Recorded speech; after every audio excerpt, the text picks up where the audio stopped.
Hello everyone! Let's double check that the audio is working. It seems like mine is working.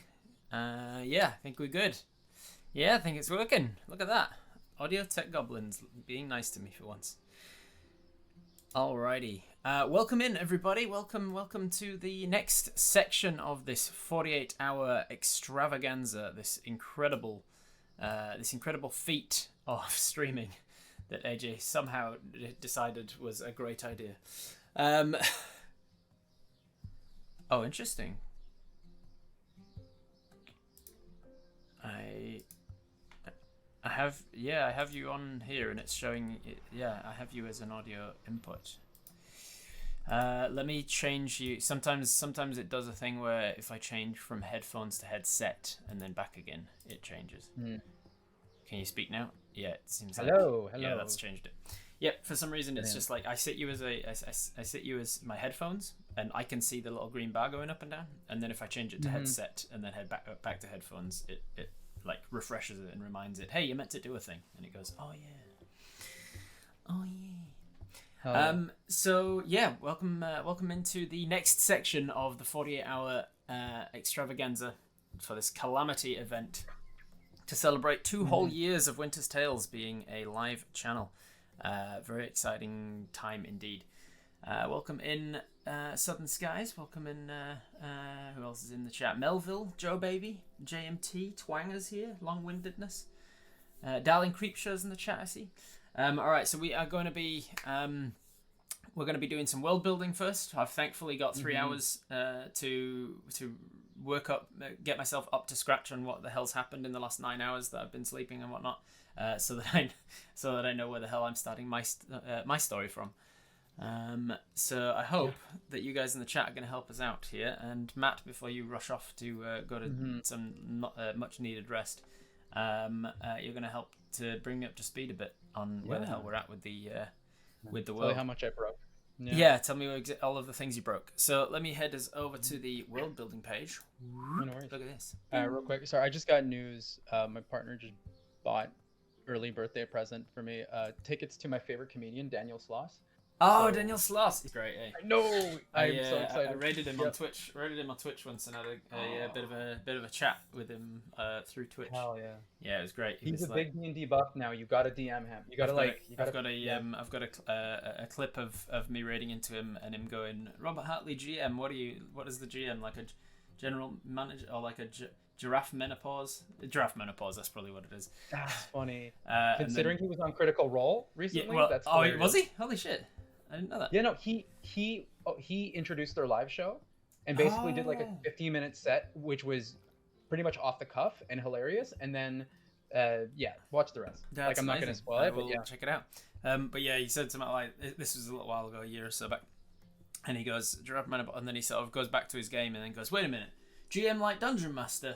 Oh shit, are you like a professional? And then we had a chat about it. It's, oh yeah, I love Dungeons and Dragons. So yeah, cool. I was like, I should probably reach out to Daniel Sloss at some point. You should. Ask him into a game. Yeah. Send him Viva and be like, hey look. I do it professionally. I'm not just some 2-bit nobody. Like, come play D&D with me. Hell yeah. Alrighty, so so tell me, we had a world. When I went to sleep, there was a world. It was perfectly fine. There were 3 people that were helping the princess to have a day out of the castle. They cut her out of a bodice, and that's all that happened. From what I was told, she had like plane shifted by the end of this. She was not on this plane, so nothing happened with her during my game, so nobody knows. My game happened about a year. So the princess, for all we know, is still alive, just on a different plane of existence. Interesting. For all we know. My game happened about a year afterwards, and in that year, what happened at the end of the previous game with essentially the 3 players ascending to godhood, gods of loyalty, peace, and dusk. The god of loyalty sowed doubt into the world. The god of peace, from what I was told, brought resentment and ferocity to the world, resenting being thrust into the position of a god of peace, which is also interesting. Thematically, I was telling AJ that peace at what cost? Peace for who? Right? The idea of hierarchies was something I brought really into the theme of the game that I ran. Peace for who? Right? Right. You know, what does that mean? So God of yeah. Dusk, peace, and what was it? Loyalty. Loyalty. And the god of dusk Right. flooded the world with hope. Dusk was like a being of twilight, of light and day. And these, the players that ascended, they were they didn't have moons in the sky. They were not known to be gods by this entity that at the end of my session essentially ate 5 out of the 7 moons. Ooh, okay. The moons are all colored differently and all represent one of the gods. The one moon that my players essentially stopped that being from coming into the realm to go eat was the god of storms. But their moon has basically gone from a full moon that always looks like a full moon to a crescent that is barely there. So like it's literally been chopped. Yeah, essentially. Nice. Yeah, there are remnants of it, whatever that means. If it could be built back up. I did set the precedence that the gods are influenced by the people who worship them.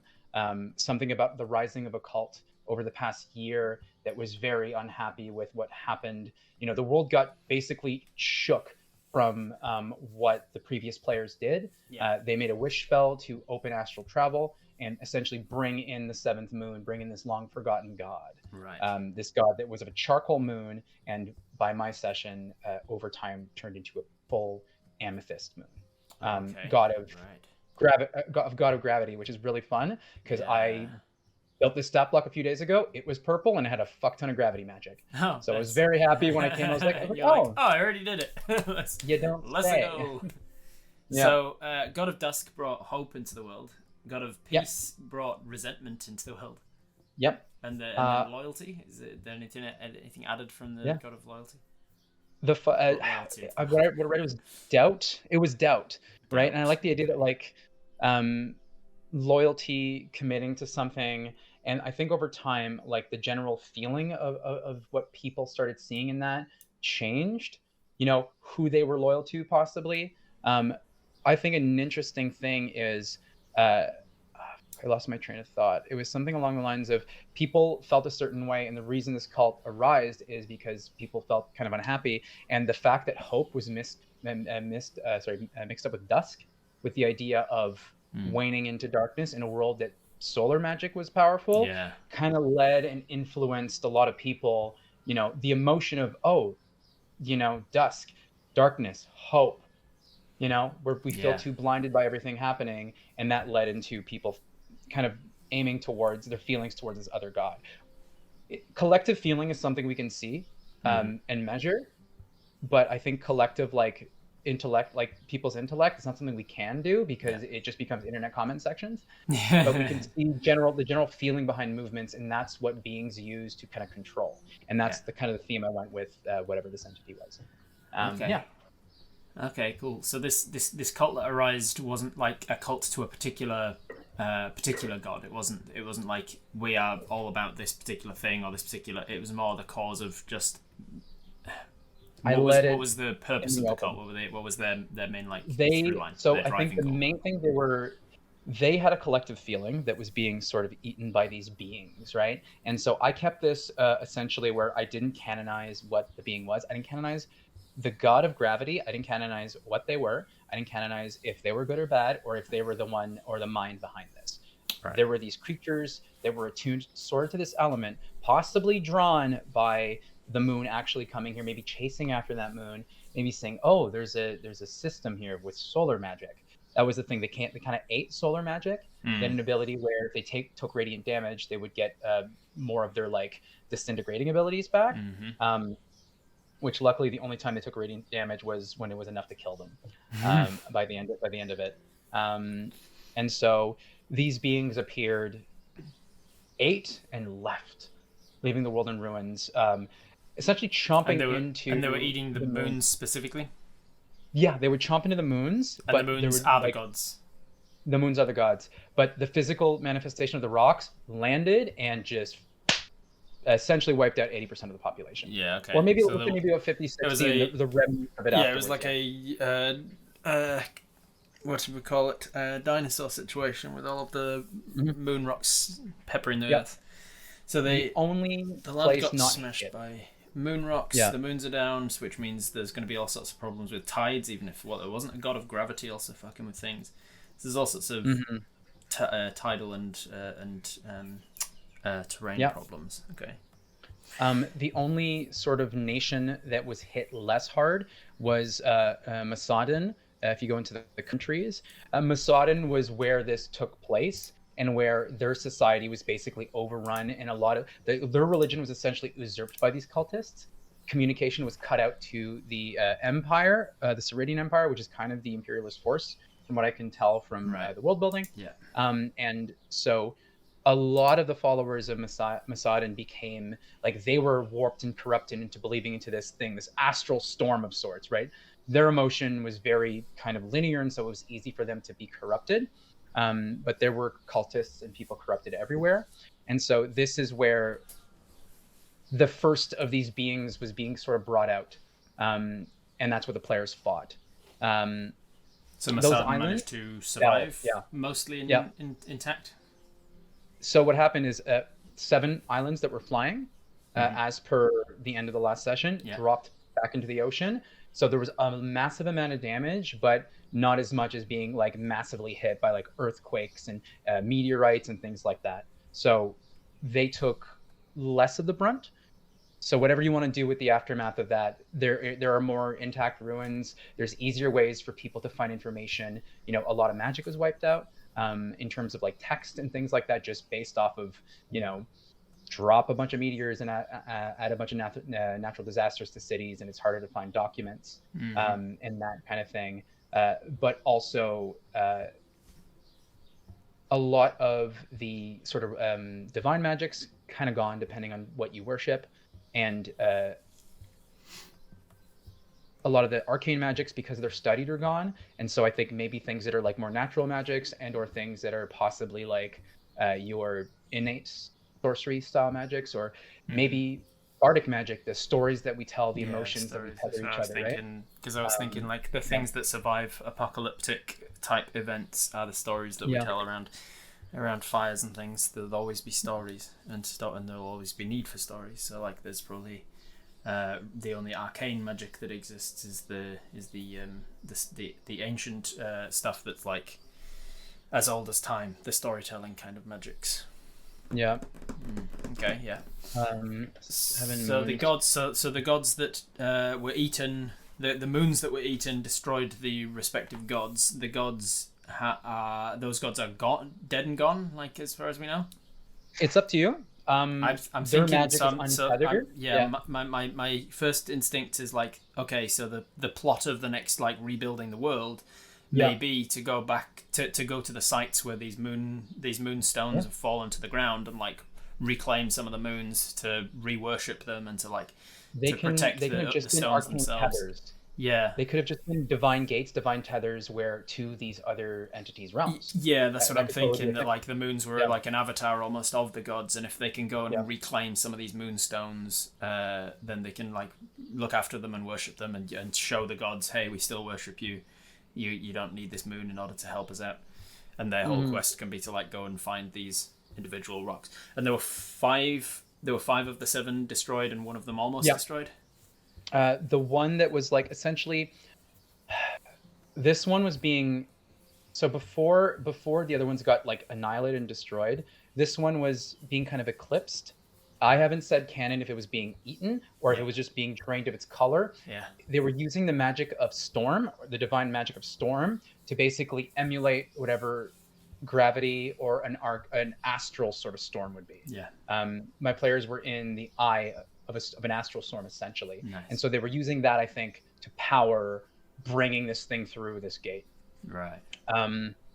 So that could be something where it's an easier place for them to start. But it could be just those things where these gates towards these other gods. I don't know. It's up to you. What do you want to do with that? I'm gonna add into NPCs here. Just I don't know if I've got access to the actual writables. No, they actually hasn't given me thingamabobs, so I'm going to put it in the other document that we have.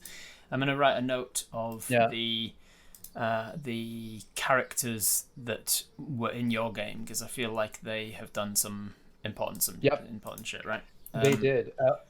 one of the main things they wanted to do post what happened, the ones that survived, was teach and spread the word of what these creatures were like, and essentially like their weaknesses and things like that, because they fought them, right? Yeah. And these creatures were like the giant purple worm thing that I caught at the end of the stream that they were fighting. Yeah. And as far as they know, those were the creatures that were literally eating the moons. They saw Brett, like, essentially as they started going towards these moons, they started engulfing in size as they were draining its magic, and became essentially the size of the moon. They became these like these celestial beings themselves, right? As they got closer to that moon. Got it. This creature, the one they fought, just wasn't able to make their way up yet. Yeah, that's right. Yeah. So there were multiple of these creatures. Do we know, like, a rough, like, are we talking dozens or thousands? Or there were 6. There were 6 of them, right? One for every moon that wasn't the amethyst moon. Yeah. Right.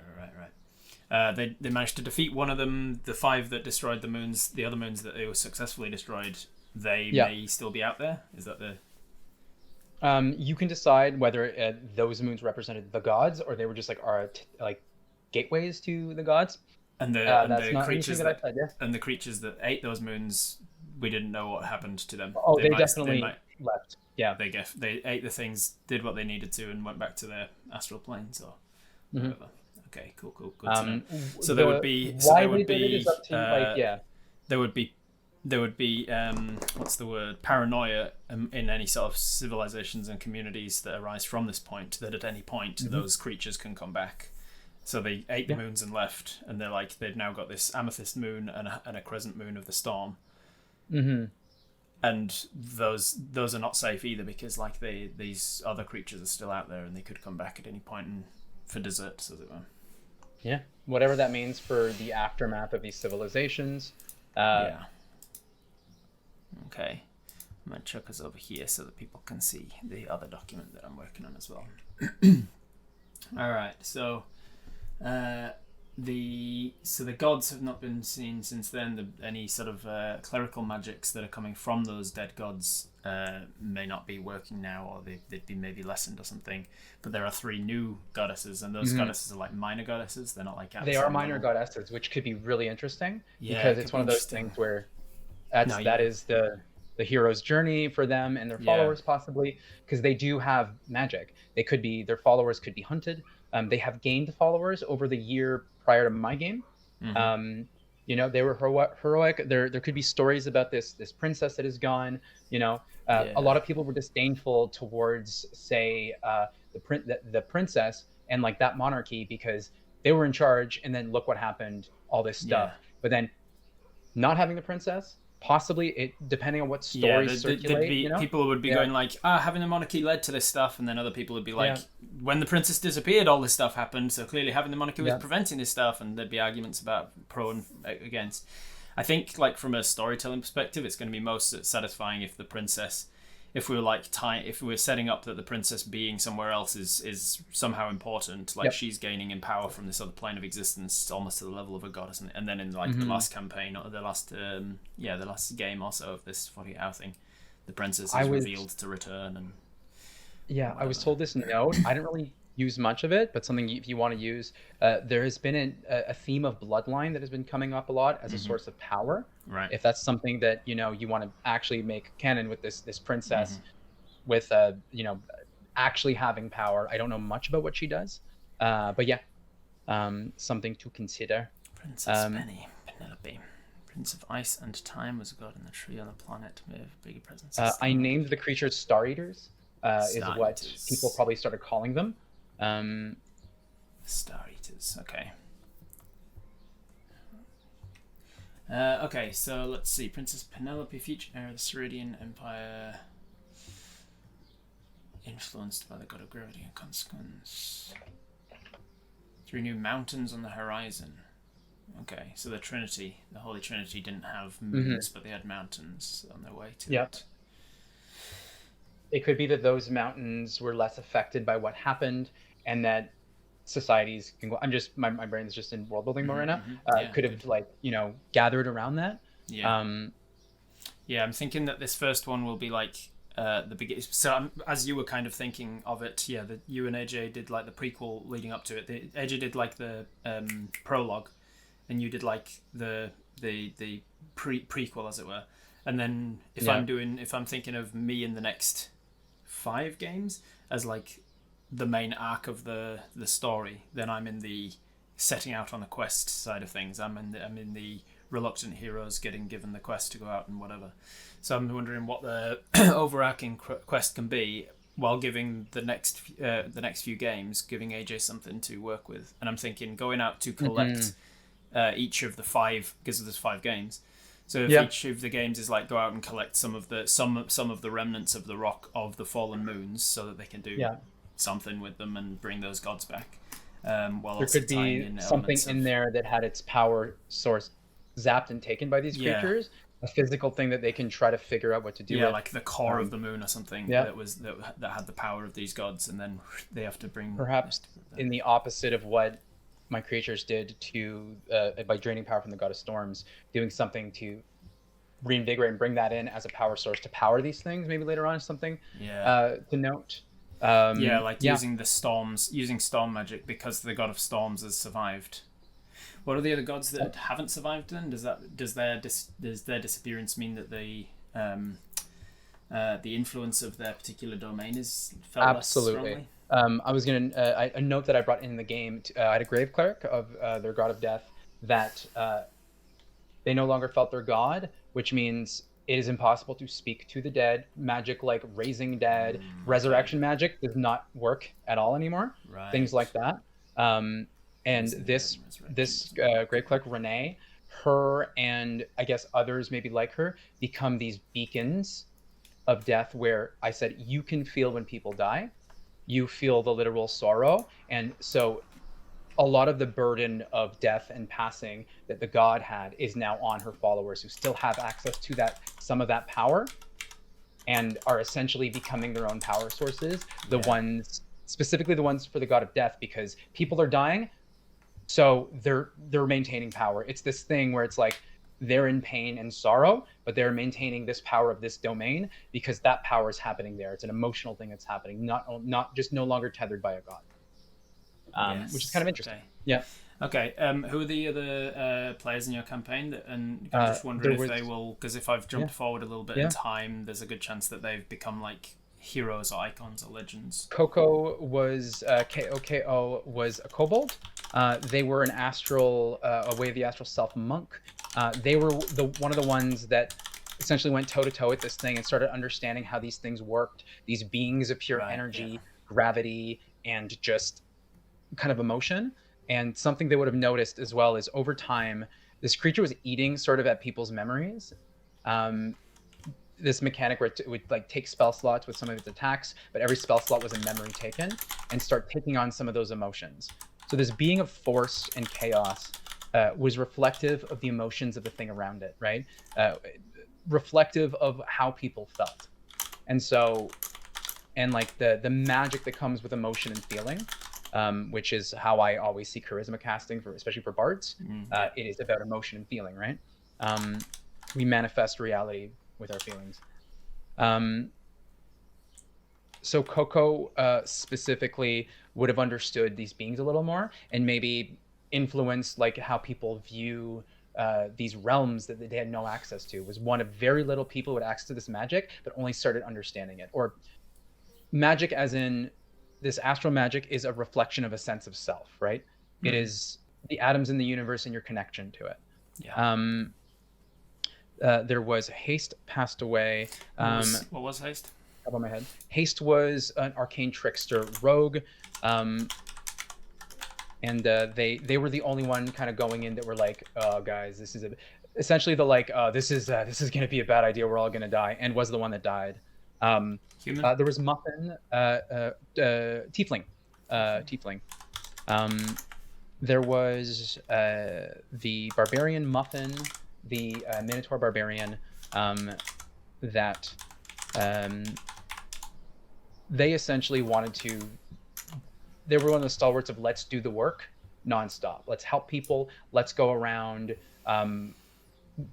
like spread the word, fight things. They were very strong. So I assume they'd go headstrong into fighting big creatures and being on the forefront of that. They did go with Coco, I believe. Coco, Renee. I'm missing my brain. I'm just trying to think how people would talk Yeah. about them, like in legend. Like You're all good. They might have devolved, not devolved. They might have evolved into being platitudes and stuff. Like I wish you the wisdom of Renee or some stuff like that. If they've become legend for the people. One of the last ones that's very important is Cognac, a Fey entity.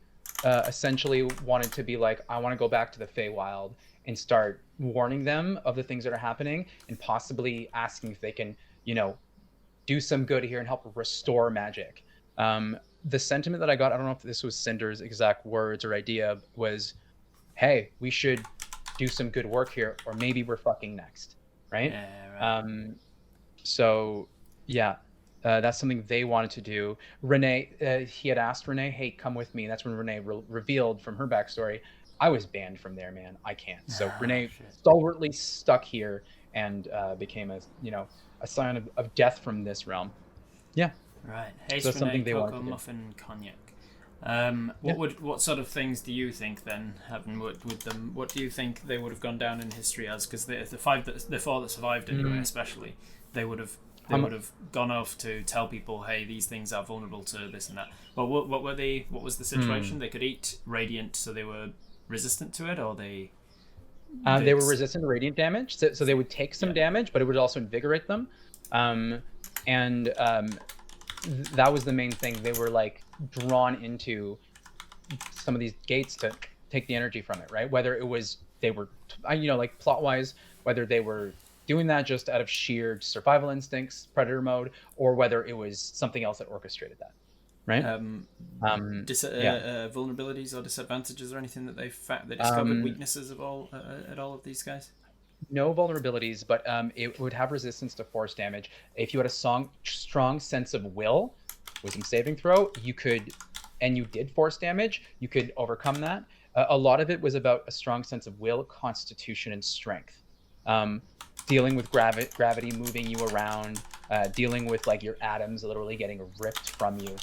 Something they would have told people, to warn of how dangerous these were, where the first thing that hit them essentially did force damage to them, not by means of a ray or anything, by like, imagine, take yourself as a person, bring the opacity down to 90, 90% of your atoms gone.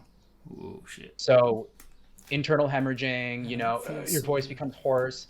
It's random where it happens. It's not like a perfect spread, but it was like their body was slowly like deteriorating from the inside out from some of these attacks. Okay.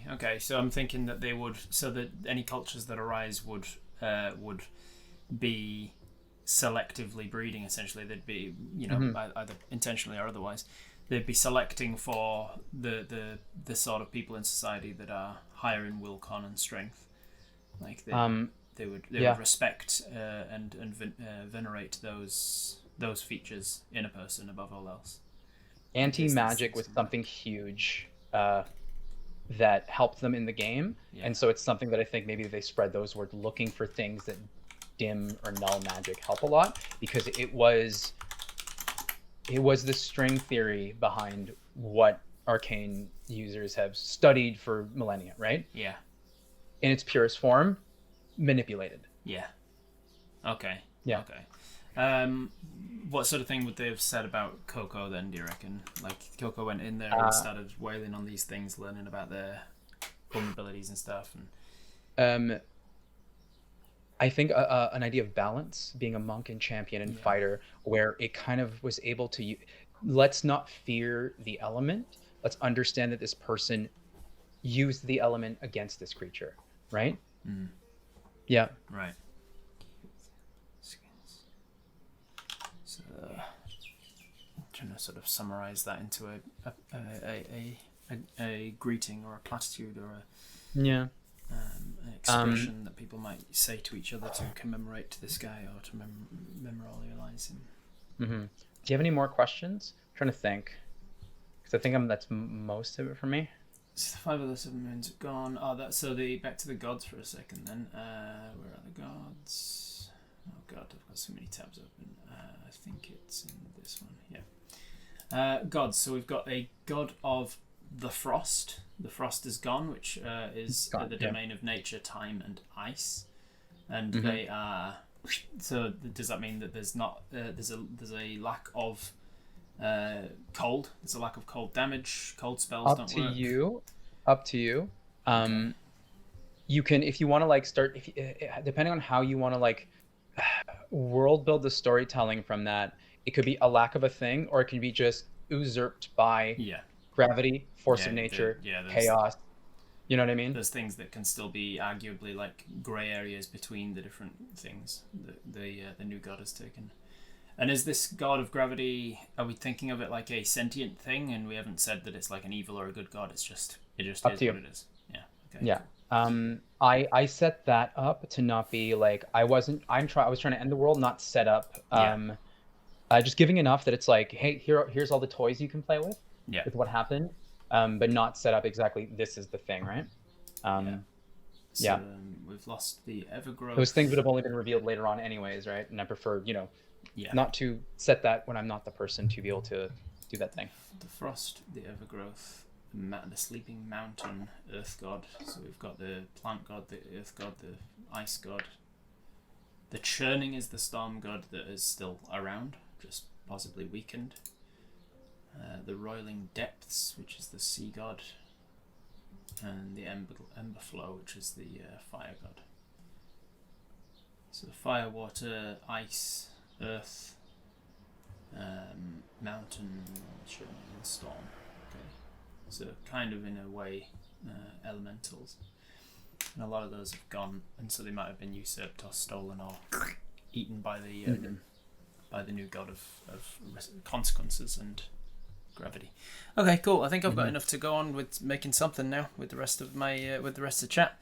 Chat and I can come up with what the hell the rest of the world's going to look like and what the plot is going to be for this upcoming game.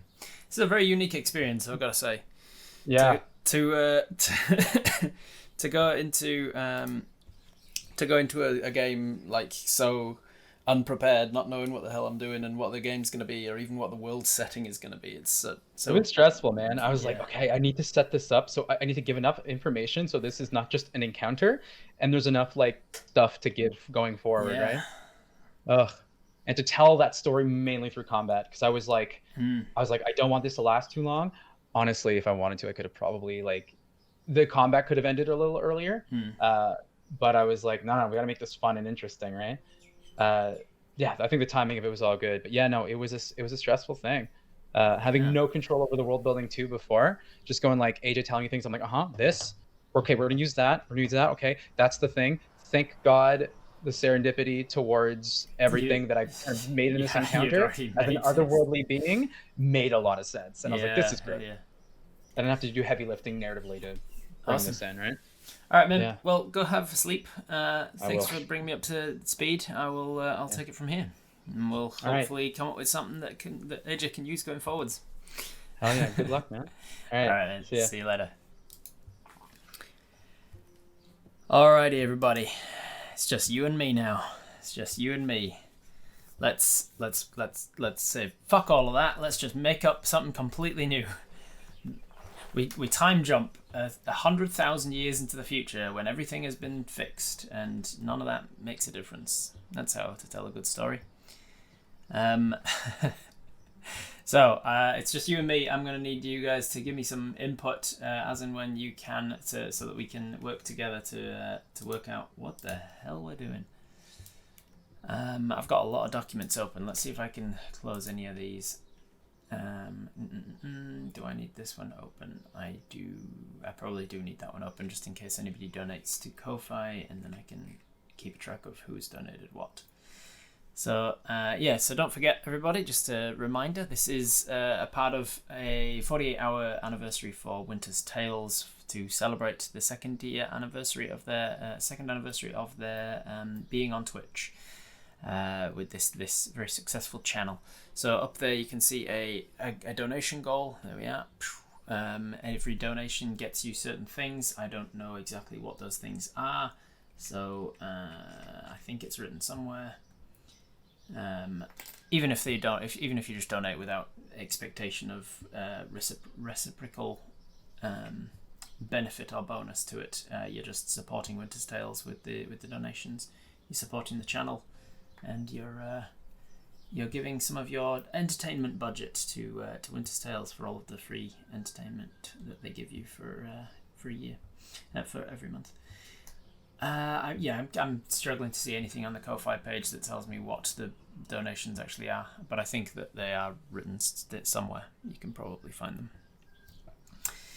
Alrighty. In the meantime, let me open up.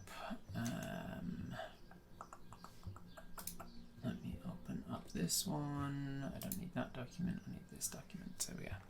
All right, let's head over to the world building here. And I need to. Oops, not that one. Didn't mean to move the overlay. I meant to move the document. Thank you. There we go. Move this document so that you can actually see it. Crop it properly. There we go.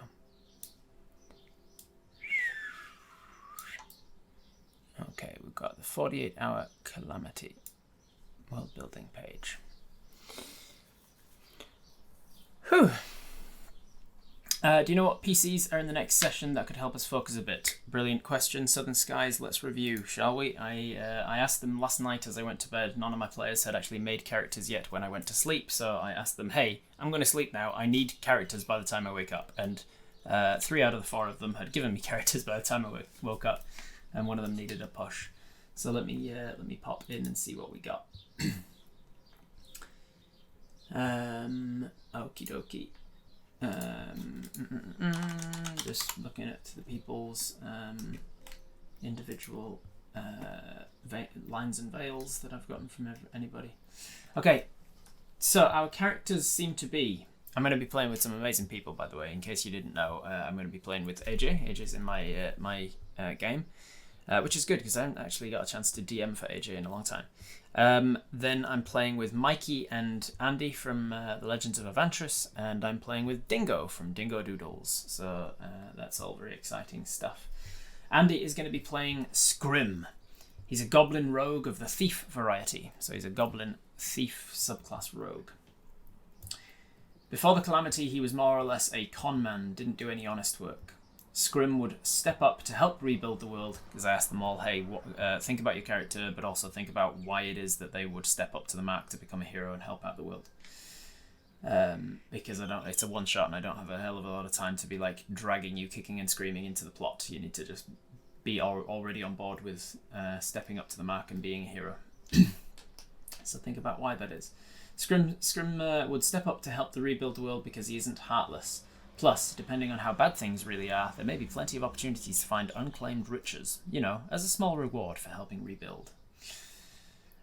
Cool, so we've got Scrim, the Goblin Thief Rogue, who's stepping up to the mark because, hey, he just wants the world to get better. Plus, he can loot while things are bad.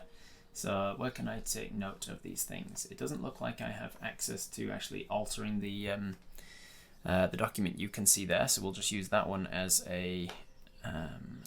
let's see, if I just copy this and then paste a duplicate,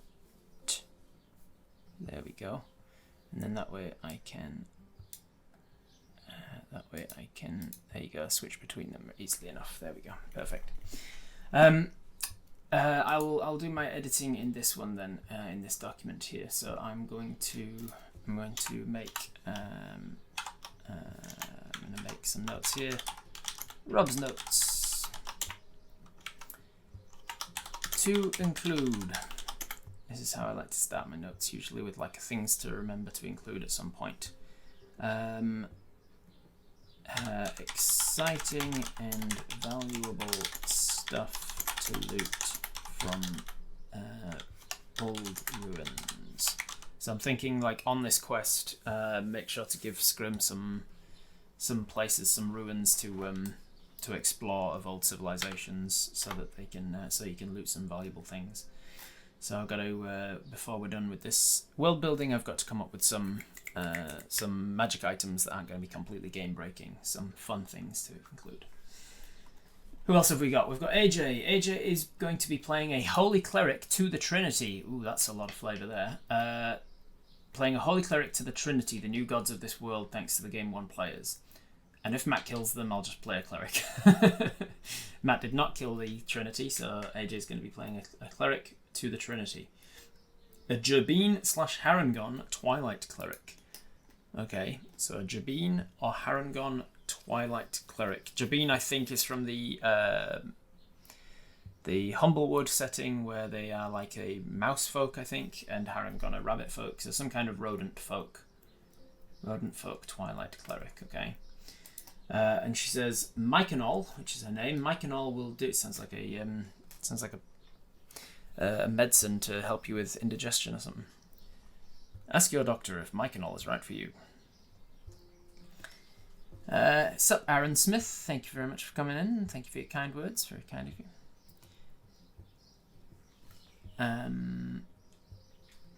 Sorry. What were you saying? Matt made them up for his game. So I guess you can too. Yeah, probably. Do you know what PCs are in the next session? Yeah, this is what we're doing now. All right. Myconol will do what they must to help guide and heal during this time of uncertainty in the name of the Trinity. Okay, so she's all about give us some cleric shit to do. Exciting and valuable stuff to loot. Some at-risk NPCs to help/heal along the way.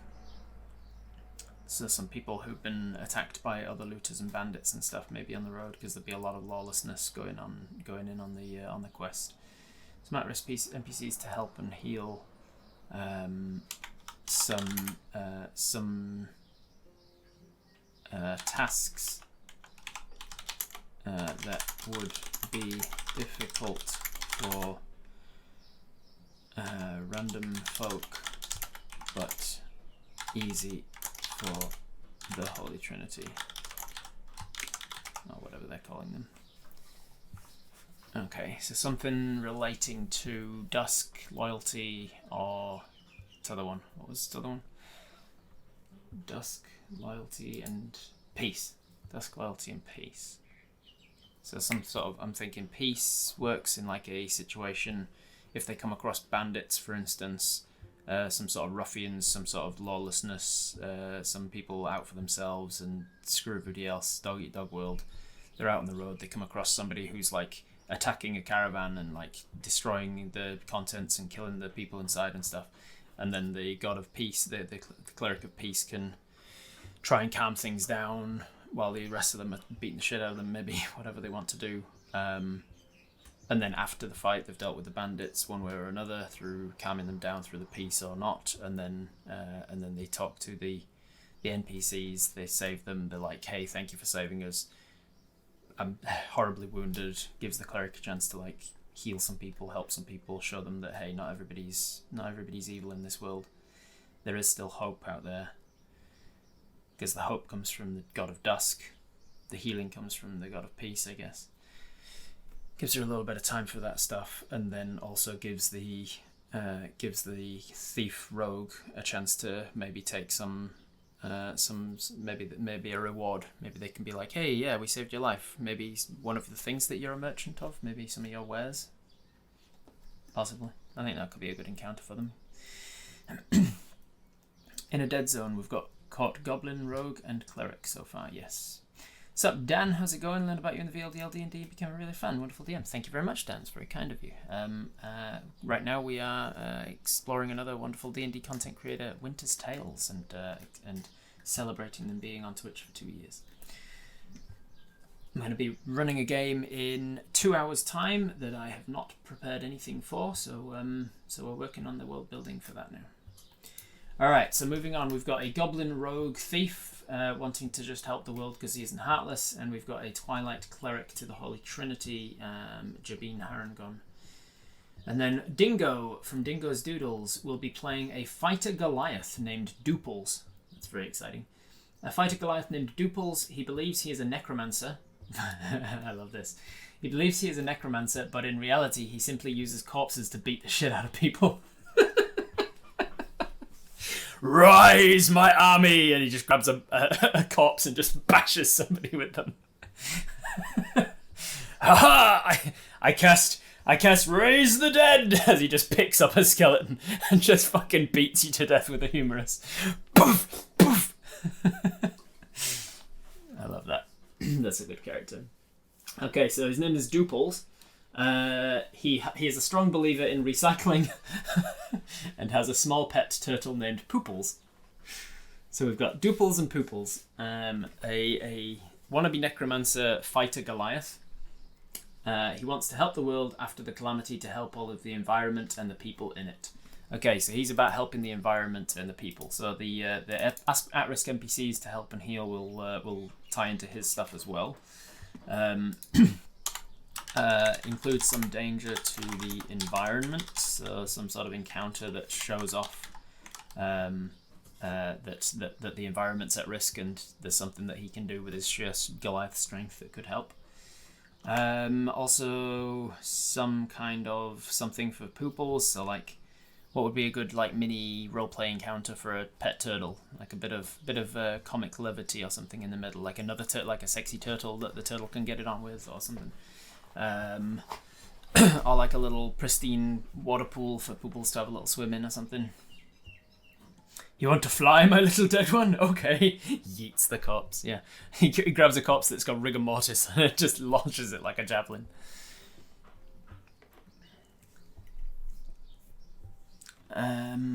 From Sunny Wales, lots of folklore to drag from. Jenny Greenteeth is my next plan. Bandit leader hag. Ooh. His lettuce head rolls down a hill and he must chase after it. Yes, okay. Chase sequence for Pooples to chase down a head of lettuce down a slight slight decline. So it's not like a massive hill. It's just going to be like a really low stakes, really slow chase scene where Pooples has to roll like athletics checks and stuff as the lettuce is just like bump, bump, bump, bump, bump, just slowly rolling down a slight decline, and Pooples is just. And then we keep like going into like anime. As from Poople's perspective, it's like super high stakes. I love that. I'm going to include that, I think, if I can. What else do we need from? Lots of dead bodies slash corpses slash carcasses for what was his name again? Duples. For Duples to raise from the dead. Okay. Alright, and then we've got Mikey. Mikey is going to be playing Gary Goodberry, an auto-gnome clockwork soul sorcerer. He basically looks like a living Muppet in a goofy wizard's outfit. As a machine created to assist, his life's work is to find a way to learn the Goodberry spell, to help feed people who are suffering, and also because they just taste so darn good. Alright, we've got something to go on there. A clockwork gnome sorcerer. So auto gnomes are something from Spelljammer, I think, the Spelljammer setting, and I'm not super familiar with them. So let's just head over here real quick and just double check what they are, in case there's anything from their race that I can. Deep gnome. I thought they were in here. Auto gnome. Oh, for some reason, typing gnome doesn't bring up auto gnome. Good work, D&D Beyond's search function.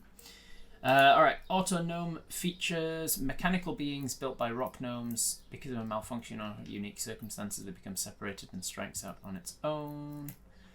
Blah blah blah blah. It was created to help people.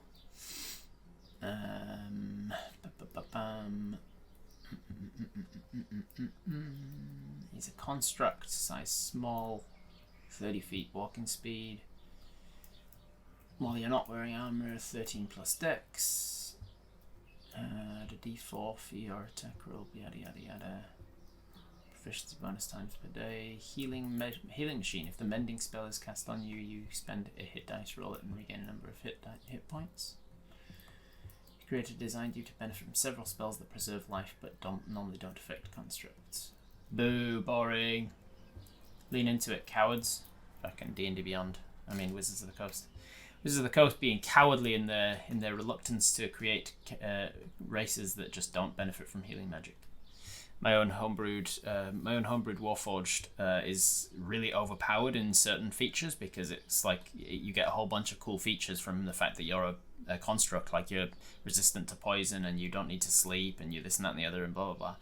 But it comes at the cost of you can't heal with healing magic. You can only heal through mending yourself, and you have to take time to mend yourself out of battle, and so you can become really difficult to heal if you go down in a fight.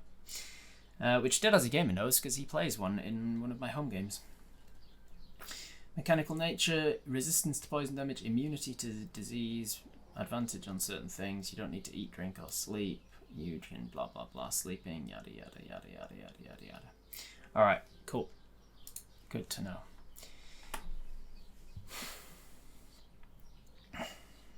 Maybe all the corpses he comes across don't have heads, and that's why he thinks they won't talk to him. Yeah, he's casting Speak with Dead, and they just don't have heads.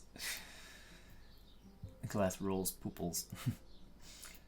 80% of people lost their lives after Matt's games. I doubt there are enough people to bury the corpses. Exactly right, Melville. So there would just be corpses littering the roads and stuff, which is good. Rogue, cleric, sorcerer, time travel loot heist to rob the temple destroyed in the first session. A la Return to Oz. I don't think we're going to be doing some time travel shit because that's going to get confusing real fast. But I will definitely do some like looting of the temples and things maybe. All right, so we've got Gary Goodberry, an autonome clockwork soul sorcerer, a living muppet in a goofy wizard's outfit. As a machine, his life's work is so we need him to on a quest to find the Goodberry spells.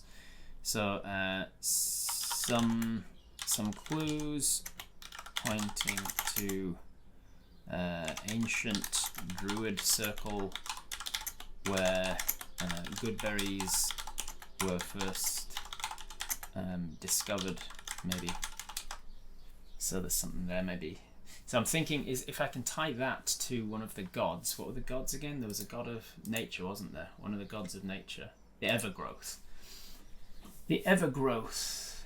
Frozen in time, those who brave the secrets of the frost can reveal ancient knowledge that become a secret found in the future. Mistress of Scion and Scythe. We didn't learn too much information about the Evergrowth, but I think that they, by the sounds of the name alone, they were some kind of nature god. So I think the Evergrowth. So maybe my quest is to go... possible quest. Head to the area where the Evergrowth moon fell. What was the name of the Evergrowth moon? Somewhere in this. I'm sure somewhere in this it will say something about that moon, right?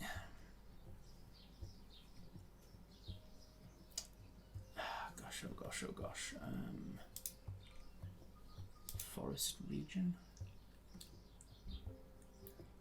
Ooh, okay, this might be interesting. Nothing to do with what I was looking for, but it might be interesting. At the time of the first calamity, the forest god threw up a protective wall of trees across the entire region. He cut the area off from the rest of the world completely. The trees exploded from the ground without warning. Any settlements, armies, roadways, and creatures in the area were completely destroyed by this sudden eruption. The Deadlands contain buried or partially buried ruins from a previous civilization. There are traces of magical runes carved into the tree trunks from the first era. Some of the dead trees who have burst through. This is what I'm reading, by the way. It's really hot in here. I might turn my fan off.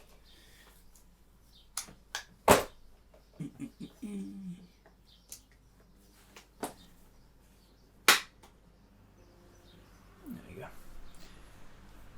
The Deadlands contain partially buried ruins from previous civilization. Traces of magical runes. Dead trees burst through old structures. Covered in an incredibly thick layer of dust and pine needles. Dead plants not decomposed properly. Everything is crunchy, dry, and dusty. An incredibly desolate and lifeless place. Okay.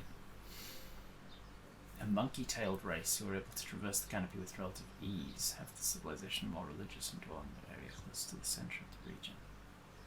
So we could have them sent on a journey through the forest region and throw them up against some tree animals like tree blights and tree ants and stuff. And then some like bushes and maybe some insectoid races that wouldn't have a hard time. Traversing trees, like spiders or something. Maybe eticaps, maybe. What challenge is an eticap? It's like a challenge written 4 or something, right? Monsters. Is that the end, Dave? Yeah, it's. I decided Ginger was good. It was too. I was Ginger for too long, and I was like, you know what? I'm gonna give it a mix up. Go back to my natural hair color. I also decided that having boobs was just too much. They're just too much work, and they give you back pain and stuff. So I just decided I'm just gonna not have boobs. Also, I decided that the studio was just too fancy, and too exciting and too well made. So I decided I'm just gonna stream from a converted bedroom with some shitty half-assed stuff in the background. But I'm glad that you're enjoying it, DM Dave. Check out Jenny Greenteeth if it fits. A swamp hag makes the forest harder to traverse. I do love hags in general, Aaron Smith. They're one of my go-to monsters. I kind of use them a bit too much though. So let's just see if there's other ones that make sense. I could throw eticaps at them if they're in the forest, but I think eticaps are... Oh, they're only a challenge rating 2. Shit. That sucks. I could throw a few eticaps at them, or buff up some eticaps, maybe. Or just give them those as like a minor encounter, something on the way.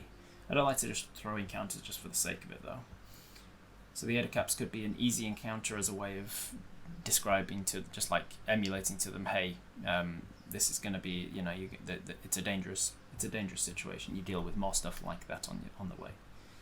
Just a nice, quick, easy, kill this etacap and move on. What sort of spiders are there in the game?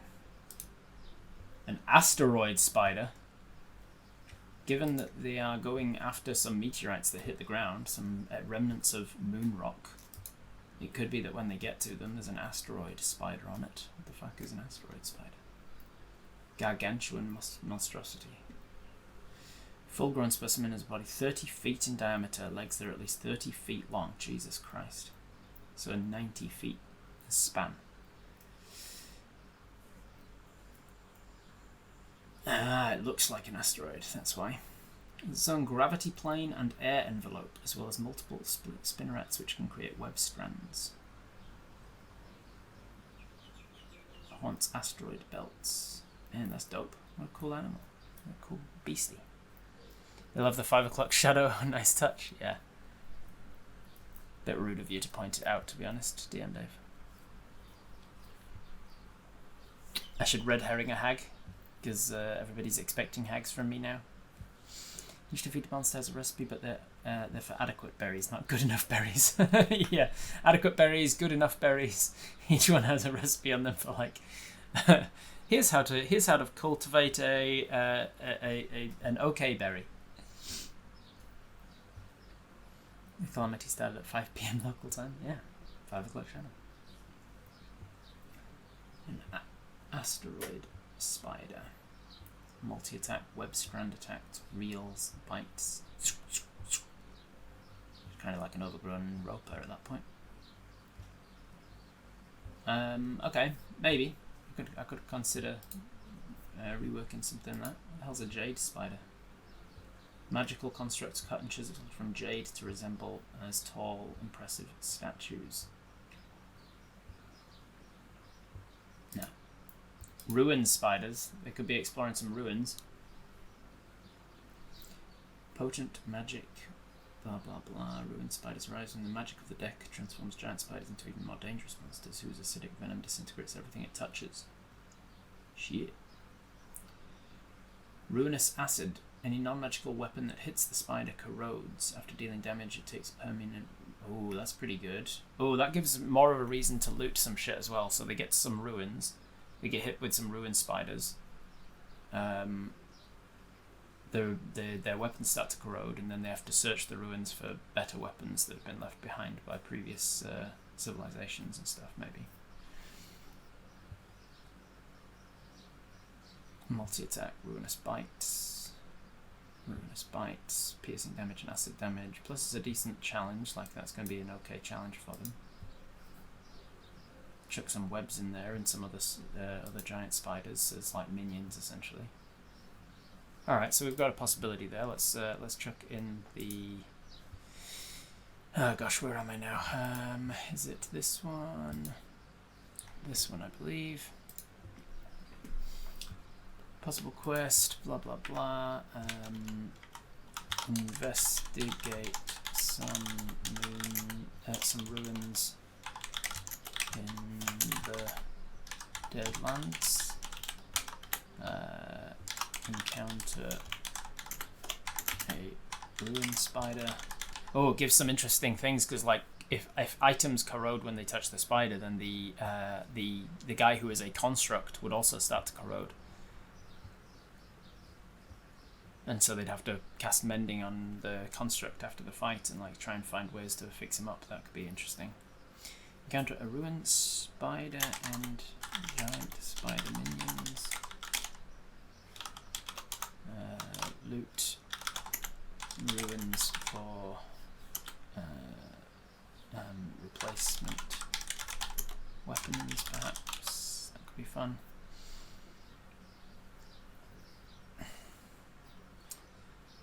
Blahberries and snosberries. Snosberries? Who ever heard of a snosberry? If players come across a chasm and the only bridge across is a well-built web structure, players must either bargain with the spider to cross it or beat the snot out of it. Ooh, that's pretty good, Cinderfingers. I quite like that. Yes, I quite like that. Might be able to use something like that.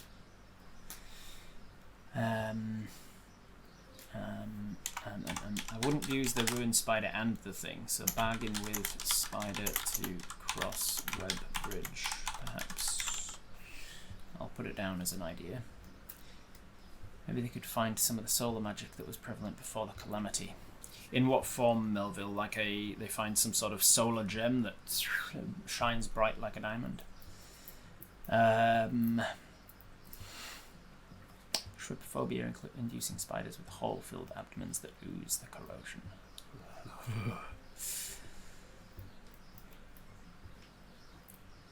I need to find the magic stick, a magnet glued to a literal stick to find a meteorite debris. Spider Sphinx. Spider Sphinx is a cool idea. Bargain with Spider Sphinx to cross the web bridge. Oh, that could be cool.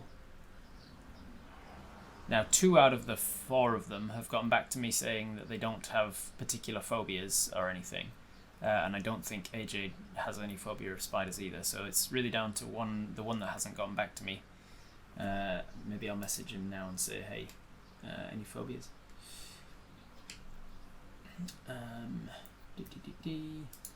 Oh, I've got Duple's character sheet here. Duple. Let's have a look at Duple's character sheet. We've got +5 strength, -1 intelligence, usual strong boy fighter, 76 hit points, that's pretty good.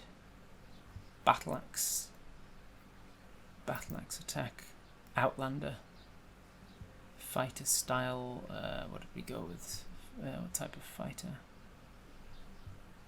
Second wind, action surge, improved critical. Ooh, we went with a champion fighter, nice. Remarkable athlete, so give her some reason to be athletic. Lifting and carrying encumbrances, cool. Simple stuff. Jesus, I've just been given some images. Here we go. Let's open this over here, and let's open this one as well. And then let's work out how to show you guys this. If I go to this one, maybe in properties, and show you this one, I think. Yeah, there we go. So this is this is the rock gnome. Sorry, the auto gnome sorcerer, clockwork sorcerer, Gary Goodberry.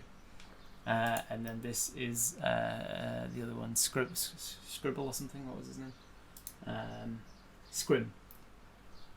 Scrim and Gary. Give me 1 second, because this can clarify questions.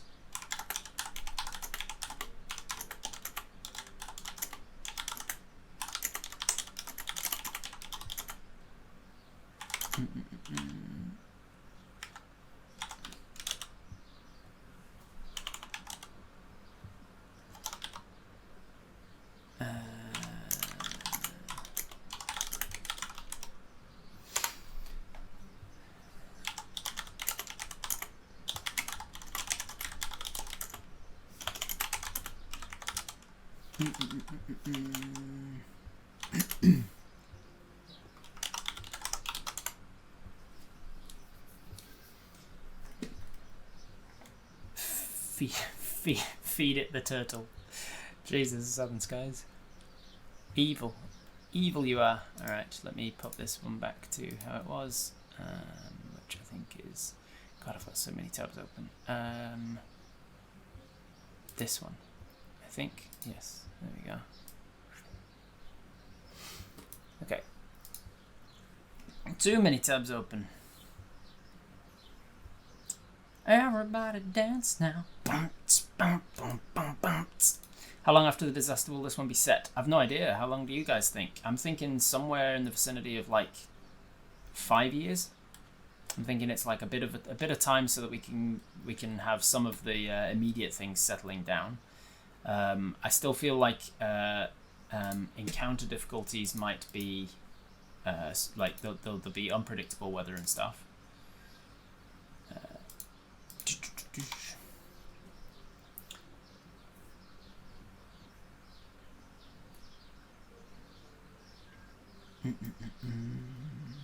Dodge the spider legs. Yeah. All right. So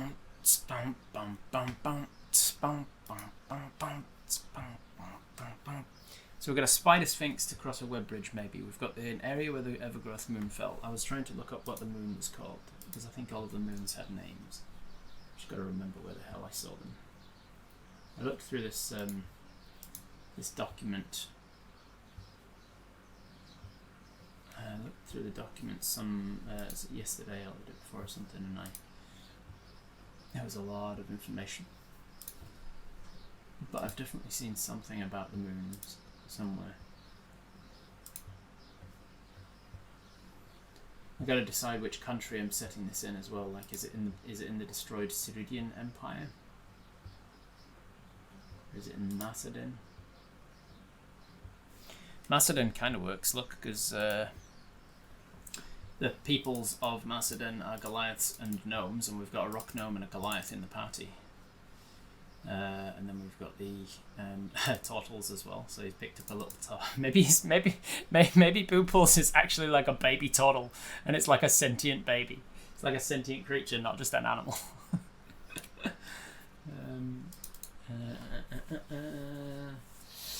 So Macedon, capital city is Heaven's Fence.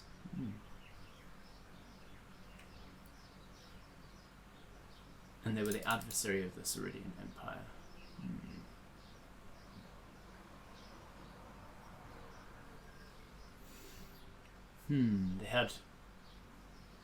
They are less technologically inclined than the rest of the world, but they had giant crystals that glow when the sun hits them.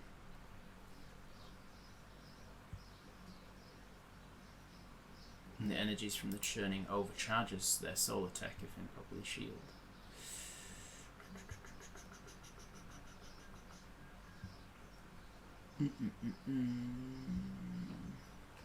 Okay, I'm getting distracted. I need to find where the fuck the moon is. Moon. Have I got any moons in this document? Is there a way of searching it? Searching. Search documents for moon. I'm sure I've seen the name of the moons somewhere. Maybe not. Maybe I haven't. Maybe I'm making shit up.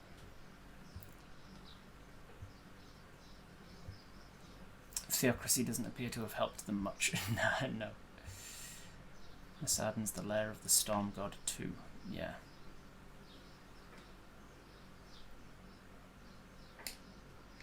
The moons are under law. Ah, there we go. Thank you. Yeah, just under law. Moons, 7 celestial beings, bodies in the sky. Viridian green, Energon dark blue, churning gaseous storms covering the surface of the moon. So I imagine that's the storm one that survived. Dartar, gold, orange, Orium gold, Seraz violet, and Sermal red. Now I've got to work out which of these is which. Oh man. Zertes was charcoal and is now an indigo amethyst colour. So I've got an amethyst moon in the sky. We've got half of an Energon moon, and Viridian would be the one for the Evergrowth. Yeah, it makes sense that green would be the Evergrowth, right? Alright, so Viridian. So they have to encounter... where did I go? Head to the area where the Evergrowth moon brackets Viridian. Viridian fell in pieces. Investigate some ruins in the Deadlands. So where did it fall? That's the next question. The Ceridian Empire. Let's have a look at the Ceridian Empire. God damn, it's warm. I might have to go put some shorts on instead of my pants, because long pants. Too much. Oh. Ceridian Empire. 4 million population, now 2 million population. I'd say even less actually, if 80% of people have been wiped out. People or races there: elves, dwarves, gnomes, tabaxi, genasi.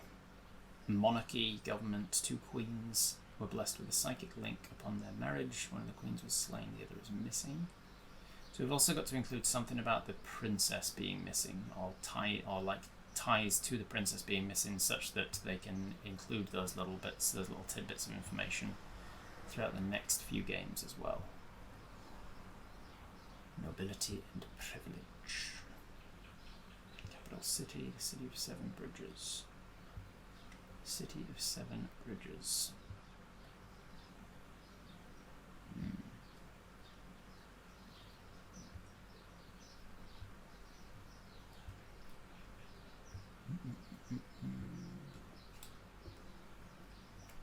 Okay, let's have a little look about the City of 7 Bridges. Did Rob get lost on Twitch? No, I'm just everywhere.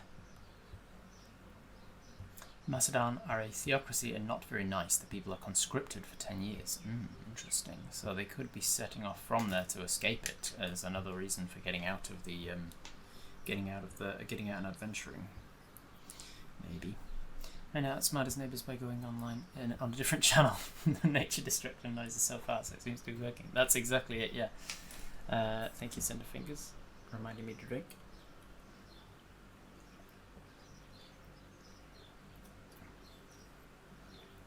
Capital city of Ceridian. Population 1.2 million, probably a lot less now. This engineered city layout came to be after an earthquake split apart that land, revealing a silver mine on one side and a copper mine on the other. As the two cliffs broke apart, a clear water river sprung forth, forever separating the two halves to the once nameless settlement.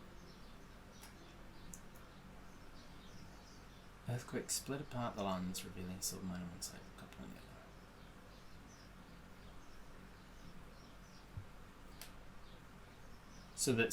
So right, got it. So it's one cliff. So in the cliff face on one side of the canyon is a silver mine, and the cliff face on the other is a copper mine. And there are 7 bridges that connect all the districts across the 2 faces. So they could, for instance, go to the city of 7 bridges, which is now pretty much in ruins, after being devastated by peppered by all of the meteorites and stuff. They could get to the 7 bridges and find that all but one of them is destroyed or something, and one of them is in tattered ruins, and they have to try and cross it carefully, and maybe there's a spider sphinx on there. I kind of like the idea of getting across a bridge. I think I want to use the spider as the ruin spider, though, once they get to the place they're going. So I think maybe we could make it some other kind of sphinx. I like the idea that it's some sort of animal sphinx, though, some sort of hybridized cross-mutant sphinx of some kind.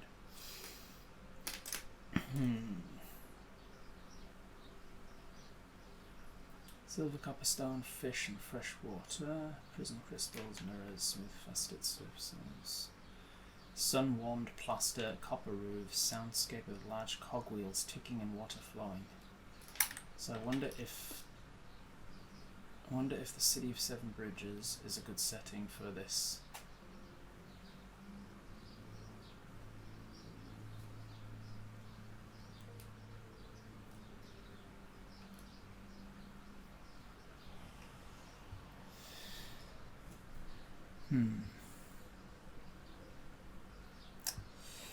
Having a severed psychic link, if found, the second queen might be quite mad. Yeah, maybe.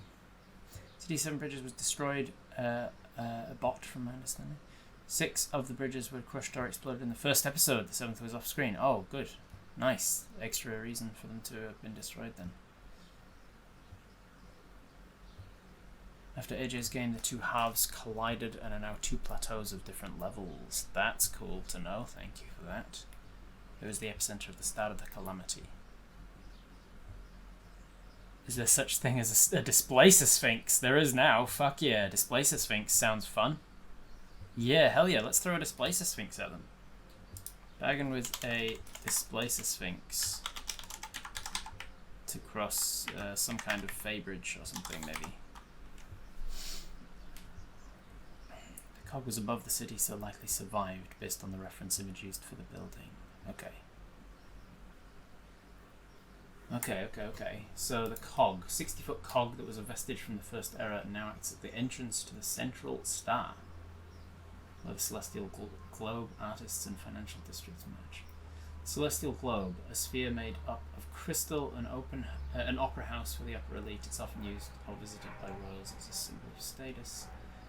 The Dip, a highly guarded prison in the Undercity, far below the surface, the furthest point from the heat. Built under the cold stone, an intertwined fate, statue depicting the 2 gods of the city, symbolising unison despite differences. Symbol of unity, friendship, and the equality of races.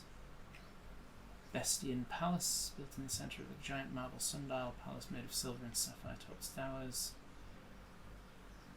Massive clock, world's heartbeat.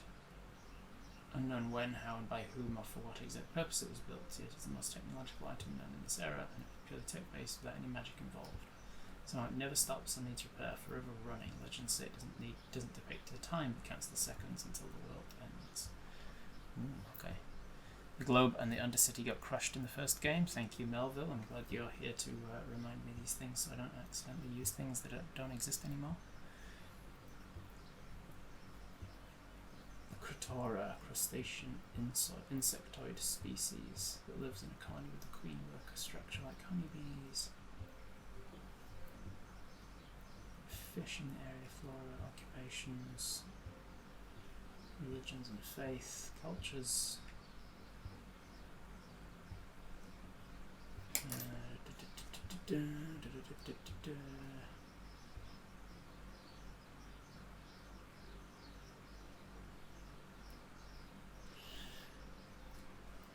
Okay.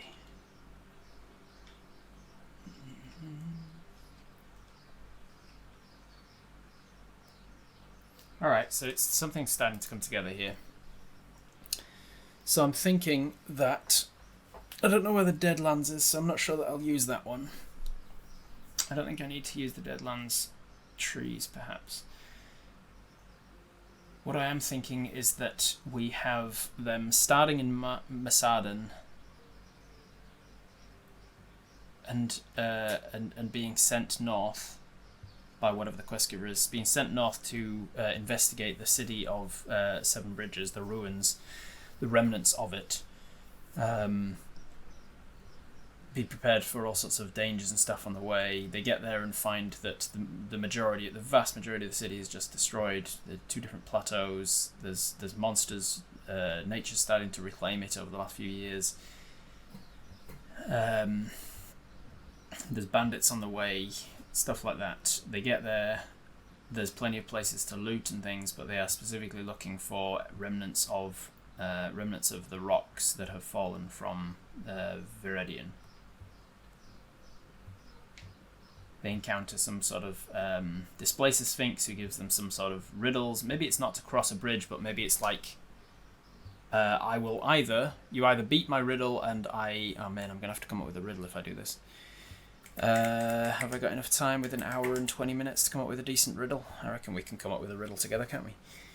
They find some sort of displacer Sphinx in the ruins of the Seven Bridges. That's like, I'll give you a riddle, and you either get it right, and I tell you information on where to find the moonstones that you're looking for, or you get it wrong, and I fight you and eat you.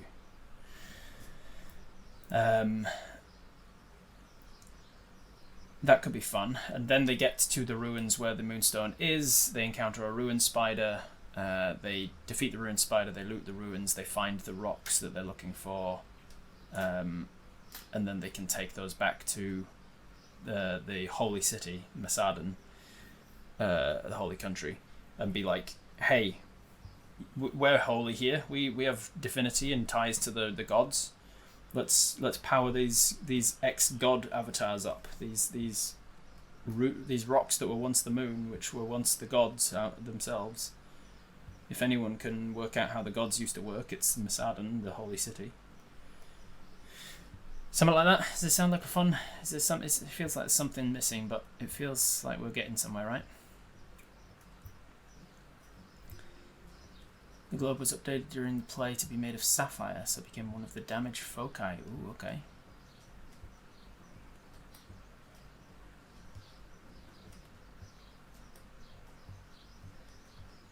Oh, that's cool, Redial. Yeah, so you so the Sphinx, the displacer Sphinx starts as a regular Sphinx, and then you get one question wrong, and it shifts into 2 displacer Sphinx. You get another question wrong, it shifts into 4 displacer Sphinx, like the mirror image ability. And then you get 3 questions wrong. You're suddenly surrounded by 8 of them, and they're all attacking. Oh, that's funny. Your community, except me, are especially good at riddle creation. What up, Ben Van Leer? Thank you for the raid. Party of 132. What a hell of a time to bring all the people in. Welcome in, everybody. I am Robert Hartley GM, but currently I'm not under the guise of Robert Hartley GM. I'm under the guise of Winter's Tales. Winter's Tales is a D&D content creation, first D&D studio in Australia. I am not in the studio because I'm not in Australia. There you go. Put those together. You can see us over at Winter's Tale. In fact, you can see us right here on this channel. I keep forgetting I'm actually streaming to the Winter's Tales channel right now. You can find Winter's Tales. Make sure to drop a follow and whatnot. We are celebrating the 2nd anniversary of Winter's Tales being online as a D&D Twitch streamer. We are currently doing a 48-hour marathon split between 48 different, somewhere around 48 different content creators, D&D content creators. They started it at 11 p.m. last night, New Zealand time, which is coming up on 12 hours streaming total. They started with a game, a D&D game where there was kind of like the prologue to a story. It was a world that existed, and then at the end of that, a lot of bullshit happened, and calamity started, and the world started to be destroyed. They opened up an astral gate to allow for planar travel for the first time ever in this world, and then some things started to come through that shouldn't have come through and started to fuck up the world. The very next stream was a world building stream to like see what happens from there, and then that went straight into another game, another D&D game played by the Playmat among others. The Playmat ran that, and it was about a year later what had happened when pretty much these massive world-eating things. What did he call them? Star devourers or something? Let me look that up because it's probably going to be important. Star eaters. These giant worm-like creatures called Star Eaters came through from this otherworldly plane and started to devour 5 of the 7 moons of this world, raining down moon rocks onto the planet below and just causing utter devastation, especially because those moons represented the gods of this world. There were 7 gods, and all of a sudden we're down to 2 gods. And what does that mean for the world? Absolute utter chaos and carnage. We are now in the next stream, which is the world building stream, in which I am trying to come up with what the hell I'm going to be doing in the next stream, and like try and build some of the world up around that. In an hour and a quarter, I am going to be joining the. I'm going to be starting my own game here on the channel, joined by 4 amazing Dungeons and Dragons performers. AJ Winters from Winter's Tales, the one who actually owns and runs this channel. I'll be joined by Mikey and Andy from Legends of Avantris, and I'll be joined by Dingo from Dingo Doodles as well, and they will be playing as somewhat reluctant heroes going out into the world to try and begin the rebuilding process in a post-apocalyptic, calamitous landscape. And we're coming up with a story. I think we've come up with something pretty exciting. What do you guys think in the chat? We'll come up with something that might work, right? Now I can spend the next hour and 10 minutes coming up with something, all of the details of it. Okay.